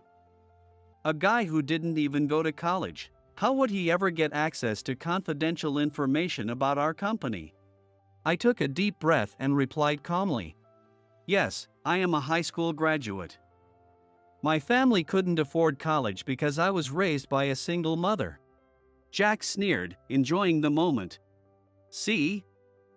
This guy's just a..." But I cut him off, standing tall and addressing the entire room. "However, if you hear my name, you'll understand who I really am." I looked out over the crowd and announced clearly, "My name is Will Turner." After a moment of stunned silence, the room erupted in whispers. Jack's expression shifted to shock as he yelled, "Are you insane? That name." Just then, a voice rang out. "You, sir." The voice of Jack's father echoed through the hall. The elderly gentleman approached me, his expression a mix of astonishment and respect. "I never imagined. Could you truly be that, Will Turner?" Jack looked at his father, utterly bewildered. "Father? You know this man?" His father turned to him with a stern expression. "You fool. This man is a major shareholder in our company." "And?" The elder gentleman then bowed deeply to me. "He's the brilliant entrepreneur who used AI-driven innovations to revolutionize our industry within a few short years." The crowd held its breath. Jack's face turned pale. No. It can't be. Impossible. Yes, I am a high school graduate. But I worked twice as hard as anyone else to get where I am today. I remember the day I graduated. I had given up on college to care for my mother, who was ill, and the fear of an uncertain future weighed heavily on me. But in a faint voice, my mother said, "Will, you're smart. I know you can carve out your own path." Those words changed my life. During the day, I worked at a factory, and at night, I taught myself programming. I slept just 4 hours a night. The joy I felt when I got my first program to run. It's all a part of who I am today. And then, I had a fateful encounter. One of the senior workers at the factory saw a program I'd written and was amazed. "Hey, Will, you're incredible. Think you could redesign our company's system?" That one question was the start of my career. Word spread, and soon, I was getting offers even from major companies. While honing my programming skills, I also studied management. I borrowed books from the library and read them tirelessly, sacrificing sleep. Then, I discovered AI technology. I knew instantly, this was it. With AI, I could accomplish what had once seemed impossible. It wasn't just about efficiency, it was about creating new value. 3 years ago, I decided to start my own company. Everyone around me was against it. What could a young high school grad possibly achieve, they said. But I had a dream. I wanted to change the world with technology. I wanted to help people who, like my mother, were in difficult situations. I worked day and night. I failed more times than I could count. But I never gave up. And now, my company has reached the point of revolutionizing the industry. I spoke calmly, yet firmly. "Jack, I can no longer overlook your corruption and the despicable actions you've taken against Harris Foods. Ladies and gentlemen," I continued, addressing the audience, "I am about to announce the new policies for Carson Corporation. First, we will conduct a thorough review of all fraudulent transactions and illegal activities to date, handling them transparently instead of hiding them." Jack's face twisted in anger. But I pressed on. "Second, we will improve the working conditions for our employees. Unpaid overtime and unfair treatment will be entirely eliminated. And we will create an environment where people can work with dignity." A few small claps began to echo through the crowd. "Third, we will leverage our technological strengths to prioritize projects that contribute to society. Our goal is not only profit but also the creation of social value." The applause grew louder. And finally, I looked over at Lily, noticing the tears glistening in her eyes. A word about Harris Foods, her father's company. The room fell silent. "We will provide full support to Harris Foods, which has been subjected to unfair pressures and interference." Lily looked at me, her face full of surprise. "Specifically, we will offer our AI technology free of charge to assist in improving productivity and quality control. We'll also use our network to expand distribution channels, so Harris Foods' high-quality products can reach more consumers." Tears began to spill down Lily's cheeks. "Additionally, we will fully compensate for the damages caused by Carson Corporation's previous interference," I added. A wave of astonishment rippled through the crowd. Harris Foods is an outstanding company built on integrity and quality, and it embodies the values every business should strive for. Going forward, I hope to build a relationship where we can grow together and inspire each other. I smiled at Lily. "Lily, from now on, pursue your dreams without interference. We'll give our all to support you in making them come true." Lily covered her face with her hands, her shoulders trembling as she cried. "These are the new policies of the reformed Carson Corporation. From this moment, we commit to being an honest, sincere, and socially responsible company. I sincerely ask for your understanding and support." When I finished speaking, the hall was wrapped in silence. Then, in the next moment, a wave of applause broke out. Jack's father approached me, bowing deeply. "I apologize. We will thoroughly investigate my son's actions based on the evidence you've gathered. I ask for your continued support for our company. Thank you. I will do my utmost to meet everyone's expectations." Jack's father bowed to me repeatedly, clearly humbled. Suddenly, Jack, standing nearby, punched the wall in frustration. "Don't mess with me. I've liked Lily since high school. But she chose you, Will. When you two broke up, I was relieved. But no matter how many times I tried to get close to her, she'd never say yes. I had no other way to make her mine, and now here you are again. Ruining everything." In a sudden, fierce motion, Lily slapped Jack across the face. Caught off guard, he stumbled backward, landing on the floor and looking up at her in shock. "Enough. Do you even realize how much trouble you've caused others? When I was struggling, you kept pushing for dates and asking me to be with you, completely ignoring my situation. I would never fall for someone as selfish as you." Lily's tears started to flow freely. I gently rubbed her back, and she buried her face in my chest, sobbing. Jack stayed silent, head bowed, still kneeling on the floor. In the end, Jack was arrested for his role in the business interference. Being the son of the Carson's CEO, Jack managed to settle things by paying a fine and wasn't fired from the company. But he was removed from the list of potential successors. Furthermore, he was demoted to a regular employee, with no chance of promotion ever again. A few months later, I was working alongside Lily at Harris Foods. "Oh, this design looks great," I said, standing next to her and examining the new packaging. "Optimized through AI, it looks sleek and functional." "Yeah, it's fantastic. This will be definitely sold," Lily replied, her eyes shining. On the wall monitor, a performance graph for Harris Foods was displayed. The curve showed a steady, impressive rise since the implementation, beautifully charted on the screen. "Our sales are up 1.5 times from last year, and profits have doubled," Lily murmured, clearly moved. "Thanks to AI optimizing our production management and the new markets we've tapped into," I replied with satisfaction.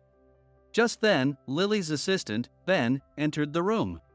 "Ms. Harris, amazing news.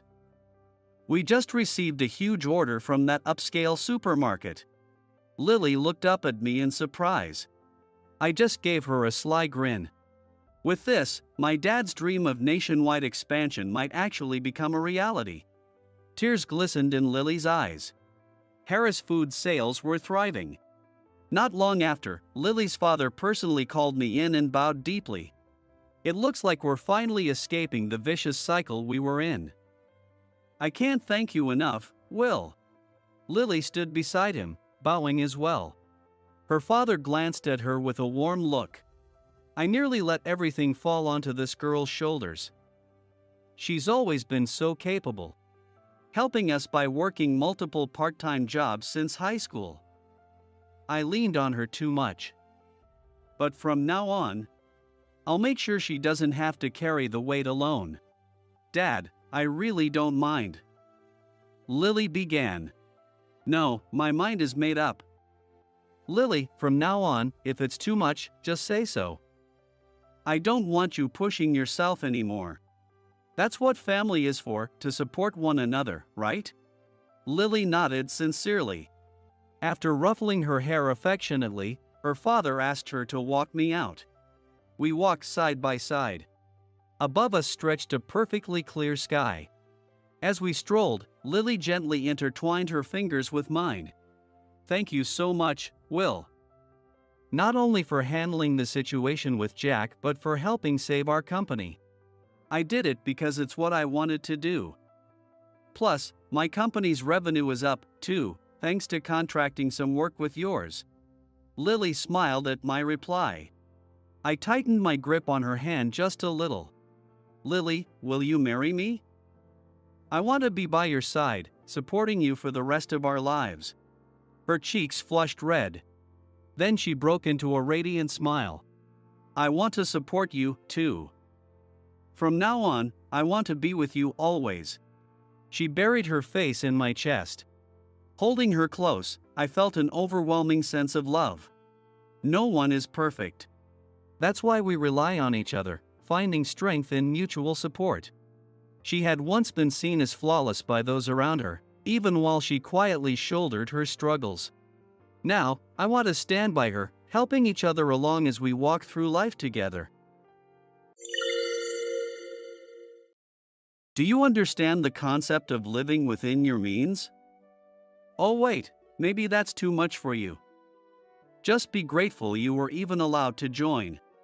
If there aren't any seats, maybe you could pour drinks and butter up people. Ha ha. With that, the flashy woman, Mary, strutted off to join the larger crowd, seeming satisfied after saying her piece. Though I could only catch bits of her words, I couldn't ignore the woman at the corner table, looking down with her shoulders shaking slightly. Hey, are you okay? Did she say something to you? Why are you sitting all the way back here? No, it's fine. I guess it's just different in the big company. I mean, apparently there's no seat for someone like me, a high school grad. Gently placing a handkerchief in her hand, I made up my mind and headed from the edge of the banquet hall toward the crowded stage area, where everyone had gathered. There, I announced a startling truth that would leave Mary in shock. Clank. Phew, finally a break. But seriously, this vending machine still has the same lineup as 10 years ago. This coffee is a rare find these days. My name is Samuel Yates. I joined this company right after college. But I was sent to a branch office almost immediately and have been shuffled around affiliated companies since. Finally, in my 10th year, I've returned to the main office. I'm currently with the Product Development Department, considered one of the company's most prestigious. I don't mind the heavy workload, but... Whoa, a sweetened canned coffee?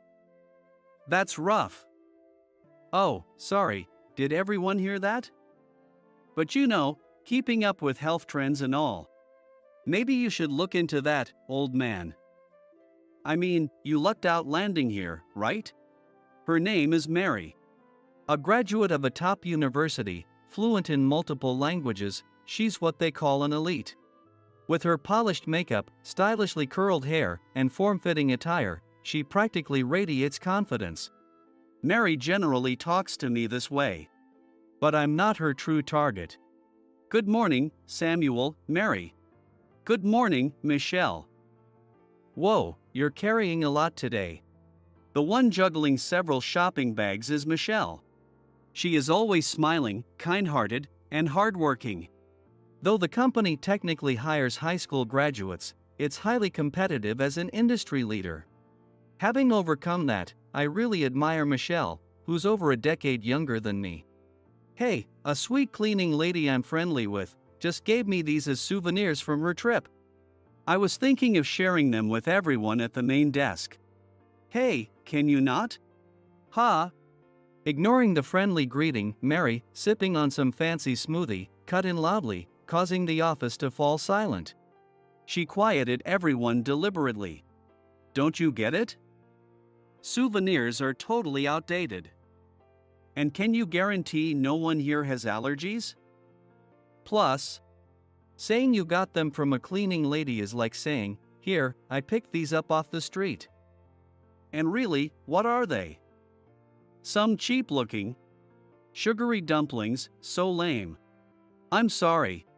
Good, as long as you get it. Oh, high school grad, be careful. Keep this up, and you'll end up just like the guy next to you.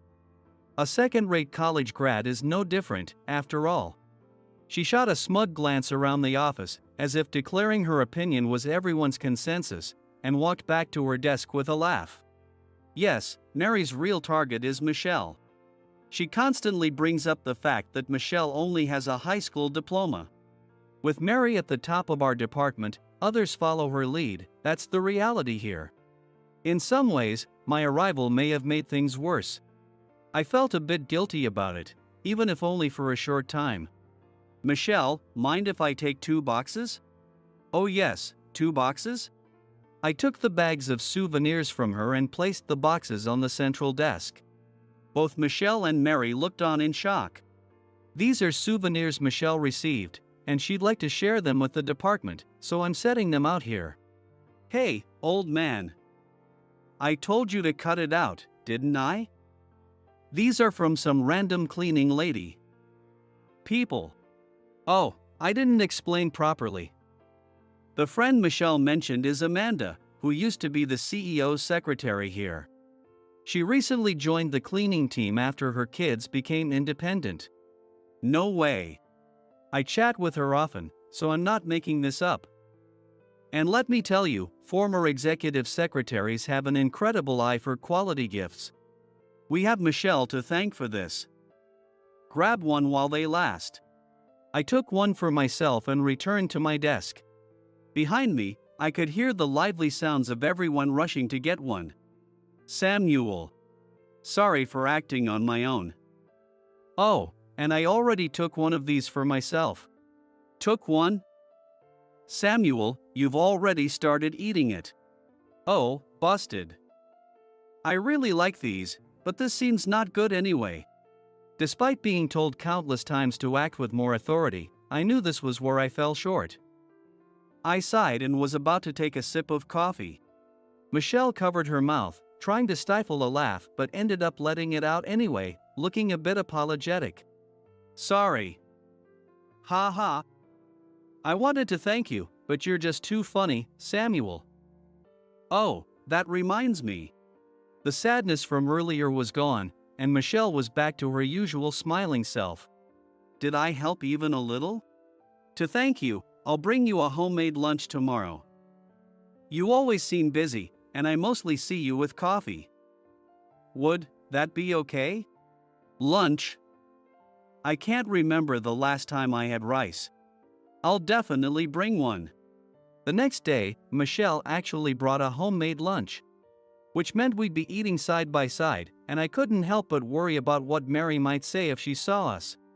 But Mary, claiming something about a limited edition lunch, left early, leaving just the two of us in the office. Thank you again for yesterday.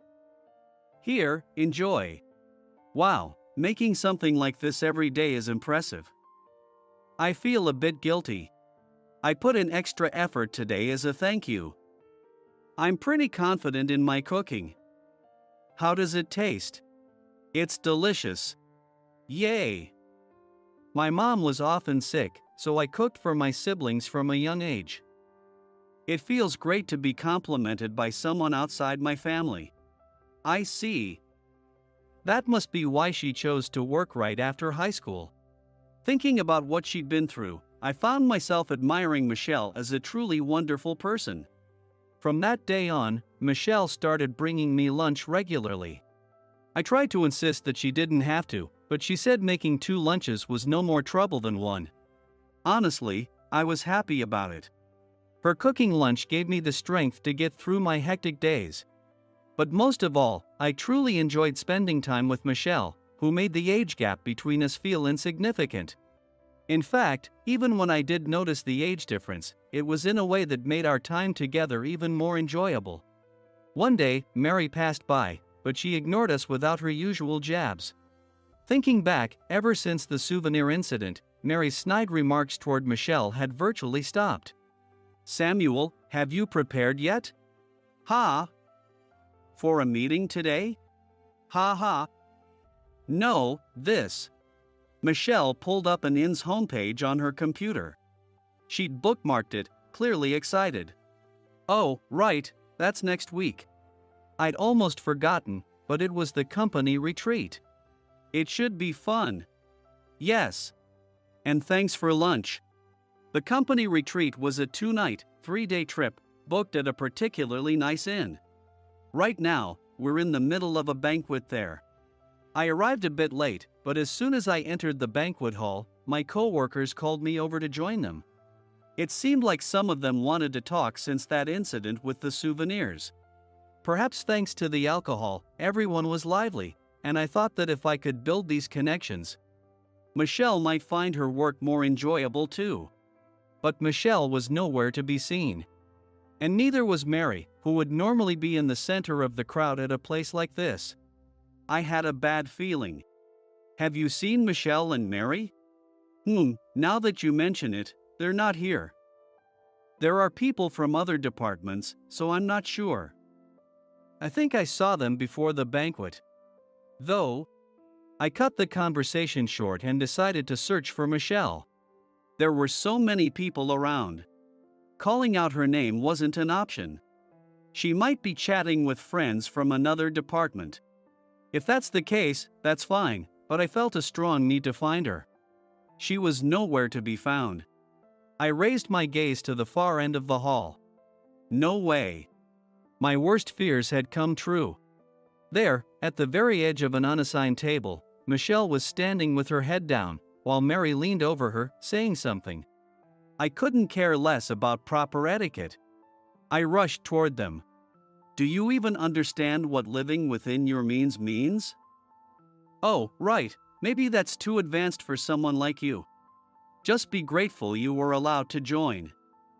No seat? Then why don't you pour drinks and flatter people? That's so. What's going on here? Oh. Well, if it isn't Mr. Oldtimer. I thought you weren't coming. Don't worry, we've got your seat ready. I don't follow, Mary. Mary gave a satisfied smile and walked off to rejoin the crowd. Though I'd only caught fragments of what was said, I couldn't ignore Michelle, who was standing at the corner of the table, head lowered. Her shoulders trembling slightly. What happened? Did she say something to you? Why are you sitting all the way out here? No, it's nothing. I guess things really are different in the big company. For someone like me, a high school grad, it seems there's no seat here. Mary was in charge of organizing the event. I see. So that's why she held back until now. She was planning this all along. I gently placed a handkerchief in Michelle's hand and helped her sit down. Resolving myself, I made a phone call. Then headed from the edge of the banquet hall toward the crowded stage area. I wasn't sure if this would help Michelle. I shouldn't let personal feelings get in the way in the first place. But a company where kind people are forced to endure unfair treatment isn't a place I can believe in. Rattle. Wait, is that Edward and the Vice President, Mr. Hughes? What are they doing at the banquet? The room buzzed for a moment, but the head of HR, Edward, took the microphone, and silence fell over the crowd. Apologies for interrupting the banquet. This announcement was actually scheduled for tomorrow, but, well, here we are. Sorry for the sudden news. But we have a personnel announcement to make. Everyone looked stunned as Mr. Hughes took over. This was originally going to be a press announcement, but our president decided it would be more fun to do it here with everyone. The company was well known for the Yates brothers, our spirited president and sharp-eyed vice president, Mr. Hughes. That sharp gaze was now directed at one part of the room. Let's get right to it. Mr. Yates will retire and take on the role of chairman, and a new president will take his place. Mr. Yates, if you're moving up the schedule, we'll need a proper inaugural speech. No way. The room was still stunned, but a stifled gasp escaped from our product development department. At the far end of the hall, Michelle was clutching her handkerchief, her eyes wide with shock. Samuel. Everyone, sorry to interrupt your lively banquet. As of the 1st of next month, I will be assuming the role of company president. I'm Samuel Yates. I bowed, prompting a round of hesitant applause. Sighing, I thought to myself that while my 10 years of field experience had been valuable, I might have needed more practice with speeches like these. Formality doesn't suit me well, I suppose. Well, as you know, our company has grown from humble beginnings, expanded through generations, and adapted to the times. Thanks to the strong bond we have with our employees. Do not create people who cannot be happy. This is the belief passed down from our founder, encompassing all those connected to our company. I intend to uphold this legacy." After a round of applause, I looked over at Michelle. She had her handkerchief pressed to her mouth, her eyes even wider as she looked at me. As much as I wanted to go to her, I knew it wasn't the time. Instead, I mouthed the words to her, hoping she would understand. Later, once the banquet was over and everyone had returned to their rooms, I sat down in the deserted courtyard. Thinking back, I realized I hadn't told her where to meet. Maybe it didn't work out. "Hey, you!" Just as I started to gaze at the moon, lost in thought, someone smacked my shoulder from behind, more like practically knocked me off balance. "Michelle! Honestly, I've been looking all over for you." Just saying later isn't exactly clear, you know? Right, good point. Michelle, adjusting her slightly rumpled clothes, sat down beside me. She must have searched everywhere. Feeling a bit guilty, I was also a little flustered by her different look tonight, her hair down and more relaxed. "Here, coffee." "Wait, you bought this for me?" "Oh, thank you. When I think of you, I think of coffee. Today, I'll join you." We both opened cans of coffee, different from the usual kind. I wasn't sure where to start. But somehow, sitting next to Michelle, under a different night sky, felt perfectly natural. "So, you're the president, huh?" I never thought it was worth mentioning, but I guess I surprised you. It actually makes sense." "What?" Her words caught me off guard. "What part?" What did she mean? I was just doing my job as usual, getting teased for being the old guy and all. Was there something off about me? To me, yes. Completely. "You're really, truly, a wonderful person." "What?" "Wonderful." I blurted out, and Michelle looked at me with a warm smile. Was it the moonlight or her different look? She had a different charm tonight. There was a captivating elegance to her beauty. "I thought you were quiet, but you easily stepped in to help someone like me. You always lend a hand before I get overwhelmed. And when I do a good job, you make sure to praise me." "Ha! The one time you patted my head, I was so embarrassed I had to run away." So she had been embarrassed. That night, I couldn't sleep after patting her head, just because I'd been so happy I'd done it on impulse. I guess I was really lucky to have you around. "What?" "Oh, nothing. Anyway, if the president catches a cold, it'll be trouble. Let's head back." As Michelle stood up quickly, she wobbled, and I instinctively caught her. "Sorry, my flip-flop strap. Are you okay? Take a seat and relax." "Hey, Samuel. I can do it myself." I gently guided Michelle back down and kneeled in front of her. I took off her flip-flop and adjusted the strap. I was usually good at fixing things like this. This design was simple enough that it was easy to adjust. Right, but I couldn't help but notice Michelle's feet. I tried to focus solely on the flip-flop, but suddenly, my fingers started to fumble, thrown off by a surge of nerves. "All done. Can you try them now, Michelle?" No response from Michelle. Maybe she thought I was creepy after all. I probably didn't even need to squat down in front of her like that. I'd acted hastily. "Could you put them on for me?" "What?" I couldn't believe my ears. My feet fell asleep. "Could you help me put them on, Samuel?" "Okay."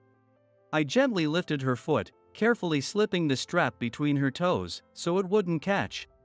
"Hey, it tickles." The soft, breathy tone of her voice made my heart race. It was a relief that the moon had hidden itself. I was probably making the most ridiculous face right now. When I stole a quick glance at her face, I thought I saw a faint blush coloring her cheeks. I ended up spending a sleepless night after that. With the sudden schedule change and the prep meeting for the press conference, the team from HQ had me up and running from the morning. Seth, can I have a quick break?" "What? After all the accommodations I've made for you?" You're following my lead for a while now. Oh, and it's Mr. Hughes. Unable to match his intense gaze, my company retreat came to an end, and my new life began. Clank! When I joined, when I came back, and now, every turning point seems to happen with a coffee from this vending machine. What are you standing there daydreaming about, our new president, Mr. Yates? Ouch! Madam, that hurts. When I arrived at work and bought my usual coffee from the vending machine, there she was, the madam, elegantly wearing her work uniform. This madam was none other than Amanda, the lady who'd brought the sugary dumplings. She'd known me since I was a kid, so honestly, I couldn't talk back to her even if I tried. So, why are you in the product development department? The press conference is over, isn't it? I still have a few projects to wrap up, along with the handover. I'll be balancing both roles for the rest of the month. Another 2 weeks. Still the same as always, huh? You might want to find yourself a wife while you're at it. Ha! That might have been the loudest I've spoken since becoming an adult. Both my dad and my uncle have told me that if things keep going this way, they'll set up an arranged marriage for me. Honestly, I'd like to avoid that. I'm not interested. Anyway, time to get back to work. I hurried back to the office. I would have liked to take my time, but that wasn't an option. As expected, my environment had changed drastically. Oh, good morning, Mr. Yates. Oh, you're sweating, let me get you a handkerchief. Morning, Mary. No, really, I'm fine. I'm so thrilled to hear that you'll be staying in this department until the end of the month. Working with you is truly a dream come true. I'm so grateful to be at this company, and you're so dashing as our new president. Don't you think? When my uncle arranged for me to work at various branches and subsidiaries, he was adamant that no one mention my role as the next president. I didn't mind one way or the other, so I followed his instructions. It's not as though Yates is an uncommon name, and no one connected me with the president. Only now did I fully understand why he'd insisted on that. It was astonishing how much people could change. Mr. Yates, how about dinner together before you leave this department? Good morning. I heard the sound of a chair sliding back from the adjacent desk and a quieter than usual greeting. Oh. Can't you take a hint, high school grad? Good morning, Michelle. Mary, let's get to work. Time just flies when I'm chatting with you, Mr. Yates. I'll be back again soon. Seeing Michelle again for the first time since the company retreat. I couldn't help feeling a bit nervous. I wondered if she was really okay after everything that happened. Would it be awkward to bring it up? Michelle. Oh, should I start calling you Mr. Yates too? I'd rather you keep calling me the way you always have. Oh, thank goodness. I was really worried about what to do. Okay, let's have a great day, Samuel. There were still some people who hadn't changed. I felt a deep sense of relief that Michelle was one of them. Even though everything else had changed, some things remained the same. Michelle had brought me lunch again today. I felt a little embarrassed realizing I'd bought an unsweetened coffee, hoping she would. Wow, this looks amazing, so lavish. Yes. I put extra effort into it as a thank you. A thank you? We both paused, our chopsticks frozen midair. Memories of that day came rushing back. Was my face turning red? Thank you for what you did at the company retreat. I never properly thanked you. It meant a lot that you came over to check on me. I was feeling pretty low. All I did was show up. I couldn't really do anything. No, just having you there made all the difference. If I'd been able to help her in any way, I was truly glad. Still, even though her words made me happy, I couldn't shake an odd feeling of unease. Maybe it was because she took out that handkerchief from her bag, her eyes welling up with tears. Here, I'm returning your handkerchief. And today's lunch is the last one. Oh, okay. I put all my gratitude into this one, as well as thanks for everything up until now. Just leave the empty box on your desk when you're done. I have a conference room to set up." The words I wanted to say were stuck, unable to come out.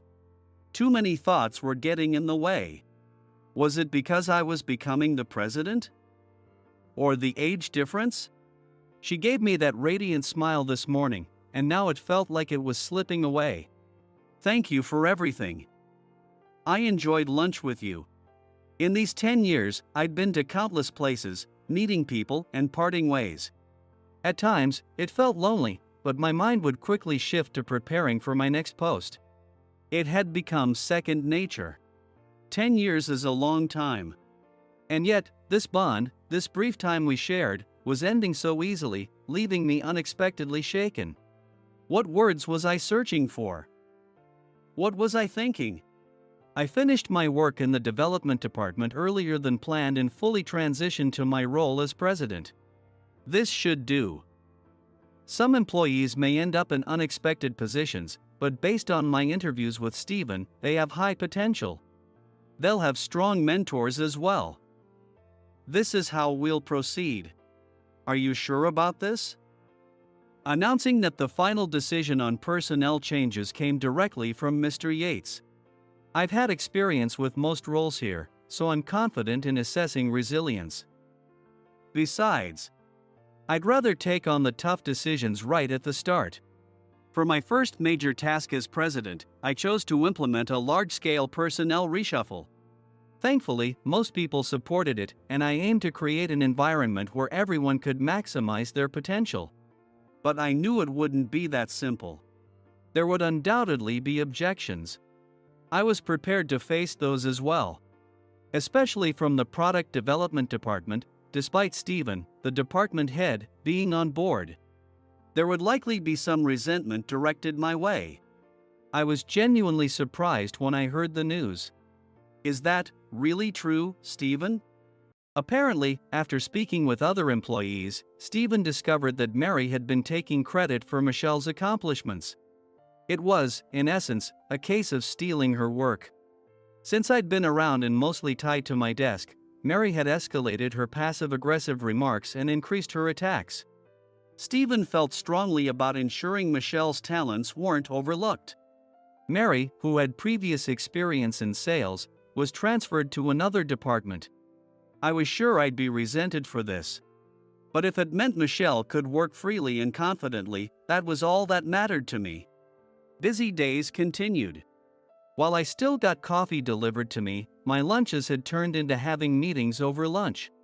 At the very least, I wanted to grab one of those usual cans of coffee. And those homemade lunches. Clank. Samuel. You holding up as president? Will you ever learn to knock, Mr. Yates? Look at you, talking back to your father when I came to give you praise.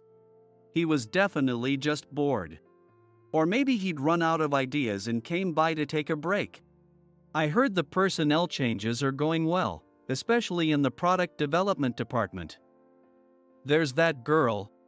She was one of our few hires without a college degree.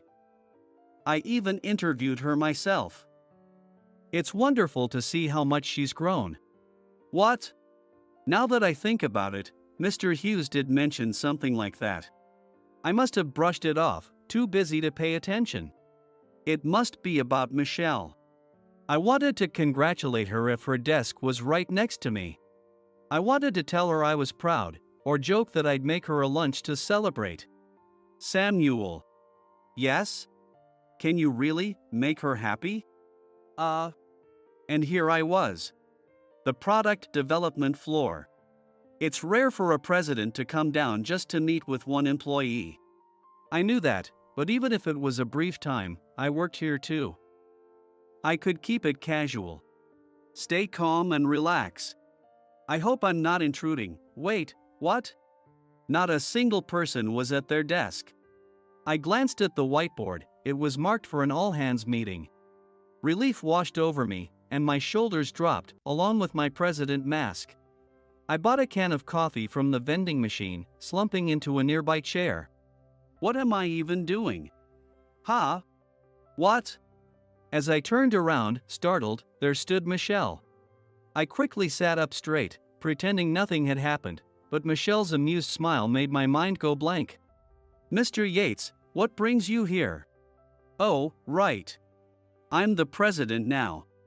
I really am the president. I just felt like having one of these coffees." "So, how have you been? I hear you've been doing an incredible job." "Actually, I'm still a work in progress. With all the studying for certifications, I'm just barely managing. And, well, I'm on standby. So I should head back to my desk now." "Excuse me. It's not about the coffee." "Ha!" When Michelle called me Mr. Yates, it threw me off balance. She was right here, yet it felt like she was somewhere far away. I could feel her trying to put distance between us, and I didn't want a repeat of that last time when things were left unsaid. "I just wanted to congratulate you. I'm really proud to see all your hard work being recognized. Just one more step, remember what my father told me. To make sure I could create happiness in my life. Are you free tonight? There's this famous Italian restaurant. When you showed me that inn's website, I noticed you had it bookmarked. I thought maybe you wanted to go. How about it?" I looked her straight in the eyes, determined not to look away as I spoke. To anyone else, this must have been quite a sight. Michelle looked down. I'd seen her bow her head like this a few times before. Sometimes it was when she was crying, and other times when she was laughing uncontrollably. "Thank you for inviting me. I'd be happy to join you." She kept her head down, but she agreed. We formally exchanged contact information and parted ways with a slight bow. Looking back, we'd never even exchanged numbers because seeing each other every day felt so natural. What do I want to say to her tonight? I have a reservation under Samuel. Arriving a little early, I kept running through how I'd start the conversation. It should have been simple, like when we'd eat lunch together, but it wasn't coming easily. This place was even trendier than I'd imagined. Though I'd invited her, I was a bit nervous about actually getting a reservation. But Madam, who had seen the whole thing unfold, stepped in. In no time, she'd made the reservation. Then she gave me a solid smack on the back, saying, "Show her what you're made of." She still hasn't read the message. If Michelle were going to cancel, she'd definitely let me know. That's just the kind of person she is. Even if she was running late, I knew she'd let me know. Just to be sure, I told the staff I'd step out to look around for a moment. Maybe that image of her as always reliable was something I'd built up in my head. After all, she hadn't seemed that enthusiastic. But I chose to trust the Michelle I'd come to know so well. Which meant, something might have happened. Something that could be stopping her from contacting me.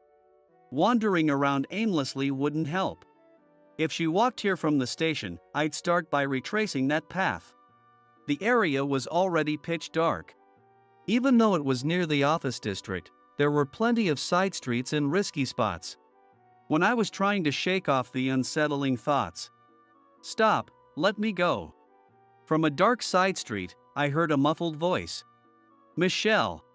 Damn it. You said we wouldn't get caught here." A group of masked men had surrounded Michelle, one of them covering her mouth with his hand. Michelle was crying, struggling in their grasp. "Hey! What do we do about this guy? Fine, right?" "I heard this guy's loaded." "All right, then." One of them swung a bat in one hand, clearly intending to come my way. "You're not just passing through, are you? This has nothing to do with you, old man. Move. Michelle. Don't worry, I'll get you out of this." At that moment, one of the men threw a punch to my stomach. "Hey! What? Believe it or not, I'm a company president. So I'll be exercising my right to self-defense from here. Basic self-defense skills may seem simple, but they're no joke. When backed by solid training, brute force doesn't stand a chance." The others froze as soon as I took down the first guy, making it easy to put the rest of them out one by one. Hey, old man. What are you gonna do if something happens to this chick? Ow. She bit me. Samuel. Nicely done, Michelle. After dealing with the last guy, I hurried over to Michelle. It seemed she hadn't been hurt. I placed my jacket over her shoulders and gently wiped away her tears with a handkerchief. Michelle, are you okay? Samuel. I was so scared. It's all right now. I'm here. You're safe. I placed the handkerchief in her hand and slowly turned around. Maybe this was all my fault. I was prepared to be resented. But I had underestimated the situation. I'd overlooked the fact that sometimes pride can blind people completely. No way. Michelle seemed unable to grasp what was happening. Of course, she couldn't. Is that what they call the art of kingship? Even your self-defense skills are impeccable, Mr. Yates. Was the sales department really so unbearable, Mary? Are these guys friends of yours? Just some idiots I found online. Illuminated by the occasional headlights of passing cars, Mary stood there in her perfectly styled makeup, a fitted suit, and her short hair blowing in the breeze. Mary, this can't be real, right? Just because you don't like me, you do something like this. This kind of thing? You said this kind of thing? Don't you get it? I hate you so much it makes me want to do this. Ah. You wouldn't understand, right? Just a high school grad, so you wouldn't know. You're just lucky, just young and cute. You'd never understand my struggles. This wasn't her usual sarcasm. With eyes wide and voice almost like a curse, Mary continued. I wanted to be in the product development department. That's why I worked so hard in sales, did everything I could, and finally won the transfer. But then, you came along. Being a high school grad, you needed everyone's help, got praise for just doing the basics, and on top of it all, got assigned to a project team before me. A high school grad like you. Her breathing was heavy, her words echoing in the darkness. And in that moment, I realized I was clenching my own lips tightly. But the words were already spilling out of my mouth. Enough! Both Mary and Michelle flinched at my shout, but I couldn't stop now. Mary, what have you even been looking at when it comes to Michelle? Did you see her just sitting around, or simply trying to charm people? She came in early, stayed late, and earned her certifications, doing everything she could to get up to speed. She's still working to improve her skills. Everyone noticed, and that's why people were drawn to her because they recognized her hard work. So what? She's still a worthless high school grad. Why should I have to lose to someone like her? You didn't lose to Michelle. You lost to your own pride. You became so fixated on being the elite that you blinded yourself. You couldn't stand stumbling in the place you once admired, so you clung to your one advantage, your education, to demean Michelle and shield your pride. But that's not strength. Just as I was saying all this, Michelle tugged on my arm from behind. Let me say something, Samuel. Without saying a word, I offered Michelle my shoulder and took a small step back. Her tears had dried, and she was looking at Mary with a sharp, determined gaze. Oh. If you're calling the police, get on with it. Seems like those punks ran off without anyone noticing. I don't like you, either, Mary. Honestly, I'd be creeped out if you did. Yes. But I used to like you. I almost blurted out, what, in surprise. Mary seemed just as stunned, her face momentarily frozen in shock. I remember, on the day of my interview, I was so nervous. In my high school uniform, I felt everyone staring at me, and I kept worrying that I'd fail. I felt awful. But then someone spoke to me, saying, just smile, you'll be fine. You only said it in passing, but you looked so confident, so elegant. You were the kind of strong, beautiful adult woman I admired. I see. But it seems that person isn't around anymore. Mary, you must know where she went, don't you? What's your point? Michelle straightened her back, glaring at Mary with newfound determination. I want to meet that person I looked up to again. So, Mary, challenge me. I'll win, and no matter what, I'll find her again. I'm sure I'll beat you now. Beating you will be easy. The silence was absolute. I could no longer see Mary's expression. I couldn't see Michelle's face either, but I could tell she was standing her ground with everything she had. Arrogant women are such a pain. Mary muttered softly. Without another glance back, she walked away. As soon as she was out of sight, Michelle collapsed. Michelle! I caught her in my arms, finally able to see her face. She had a look that was both sad and resolute, but there was also a smile. I guess I really did declare a war there. Samuel, I'm starving. Do you realize you just shaved years off my life? Oh, Samuel, you're strong. I thought you were really cool, she said with a grin, her usual bright smile back. I was so relieved that I hadn't lost her and that she was still here, calling me Samuel with that same warmth. Without realizing it, I tightened my grip around her. Thank you, Samuel. Even as president, even with so much distance between us, you still came to help me. I thought I was just another employee to you. That's not true at all. Ha! If that were the case, I wouldn't have gotten so nervous just going to buy a can of coffee. Laughing, I made sure to take her to the hospital just in case.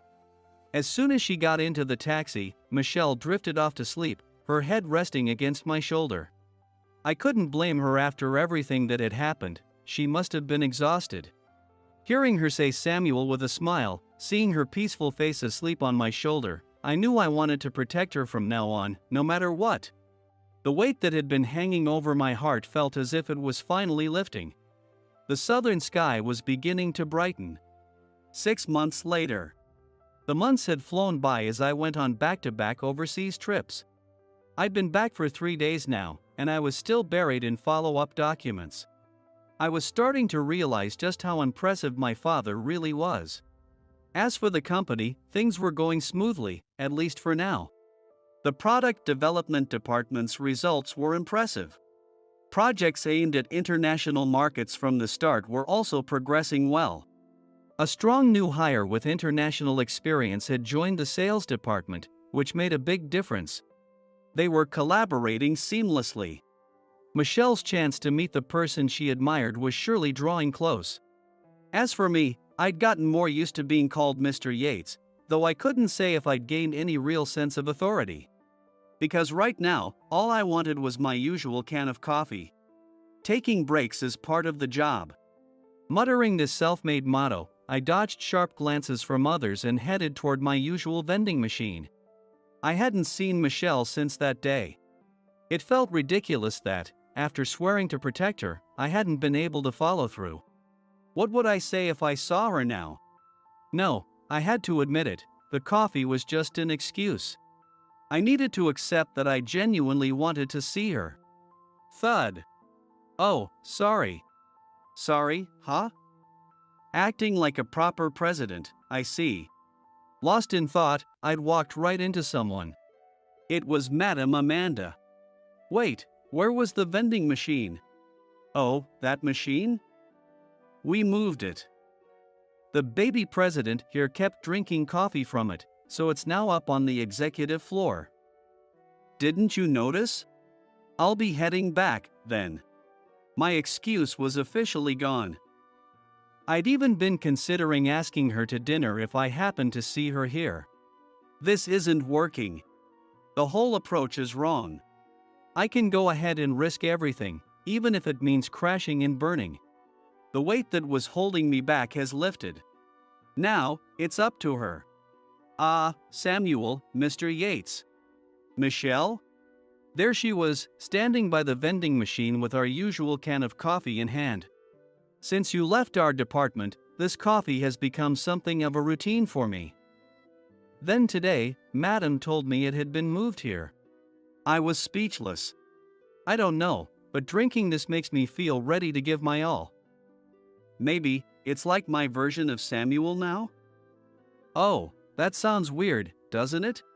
It really does sound weird. Ha ha. I walked up to her, took the can gently from her hand, and said, "For me, this coffee was just an excuse to see you. Sure, I like the coffee, but without the chance to meet you, it just lost its meaning. And now, I don't know what to do.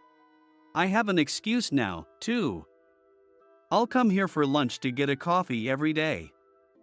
Maybe I'll even bring a lunch." It was time to be the kind of man who could make her happy, even if it had taken half a year to get here. Even if I'm just an older guy. I'll do my best to make you happy.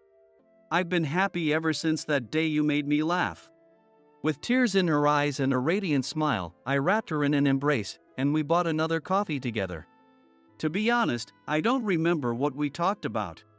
It felt just like those times we'd spent together at lunch, simple, ordinary, and incredibly happy. Ha! Now that's a legendary secretary. Who else could pull off matchmaking with a vending machine? Oomph. It's all for the company. Work isn't something you do alone, you know? Even if someone at the top stands alone, they can't be alone at heart. Wait a minute, are you saying you set it up so I'd meet my wife? Now, back to cleaning. Why do we work? This may be an eternal question we're all tasked with answering. For family, for pride, for retirement, or just to get through today, there's no wrong answer, so there's no single answer. For me, it's always been for the employees, no questions asked. But now, I have a new reason, it's for family. I'm sure that as time goes on, there will be even more reasons. Some may be painful, too. But I want to think of each reason as part of my happiness. Because gaining more reasons to keep going means I'm living life earnestly. Earnestly. Earnestly. Earnestly. Earnestly. Earnestly. Earnestly. Earnestly. Earnestly. Earnestly. Earnestly. Earnestly. Earnestly. Earnestly. Earnestly. Earnestly.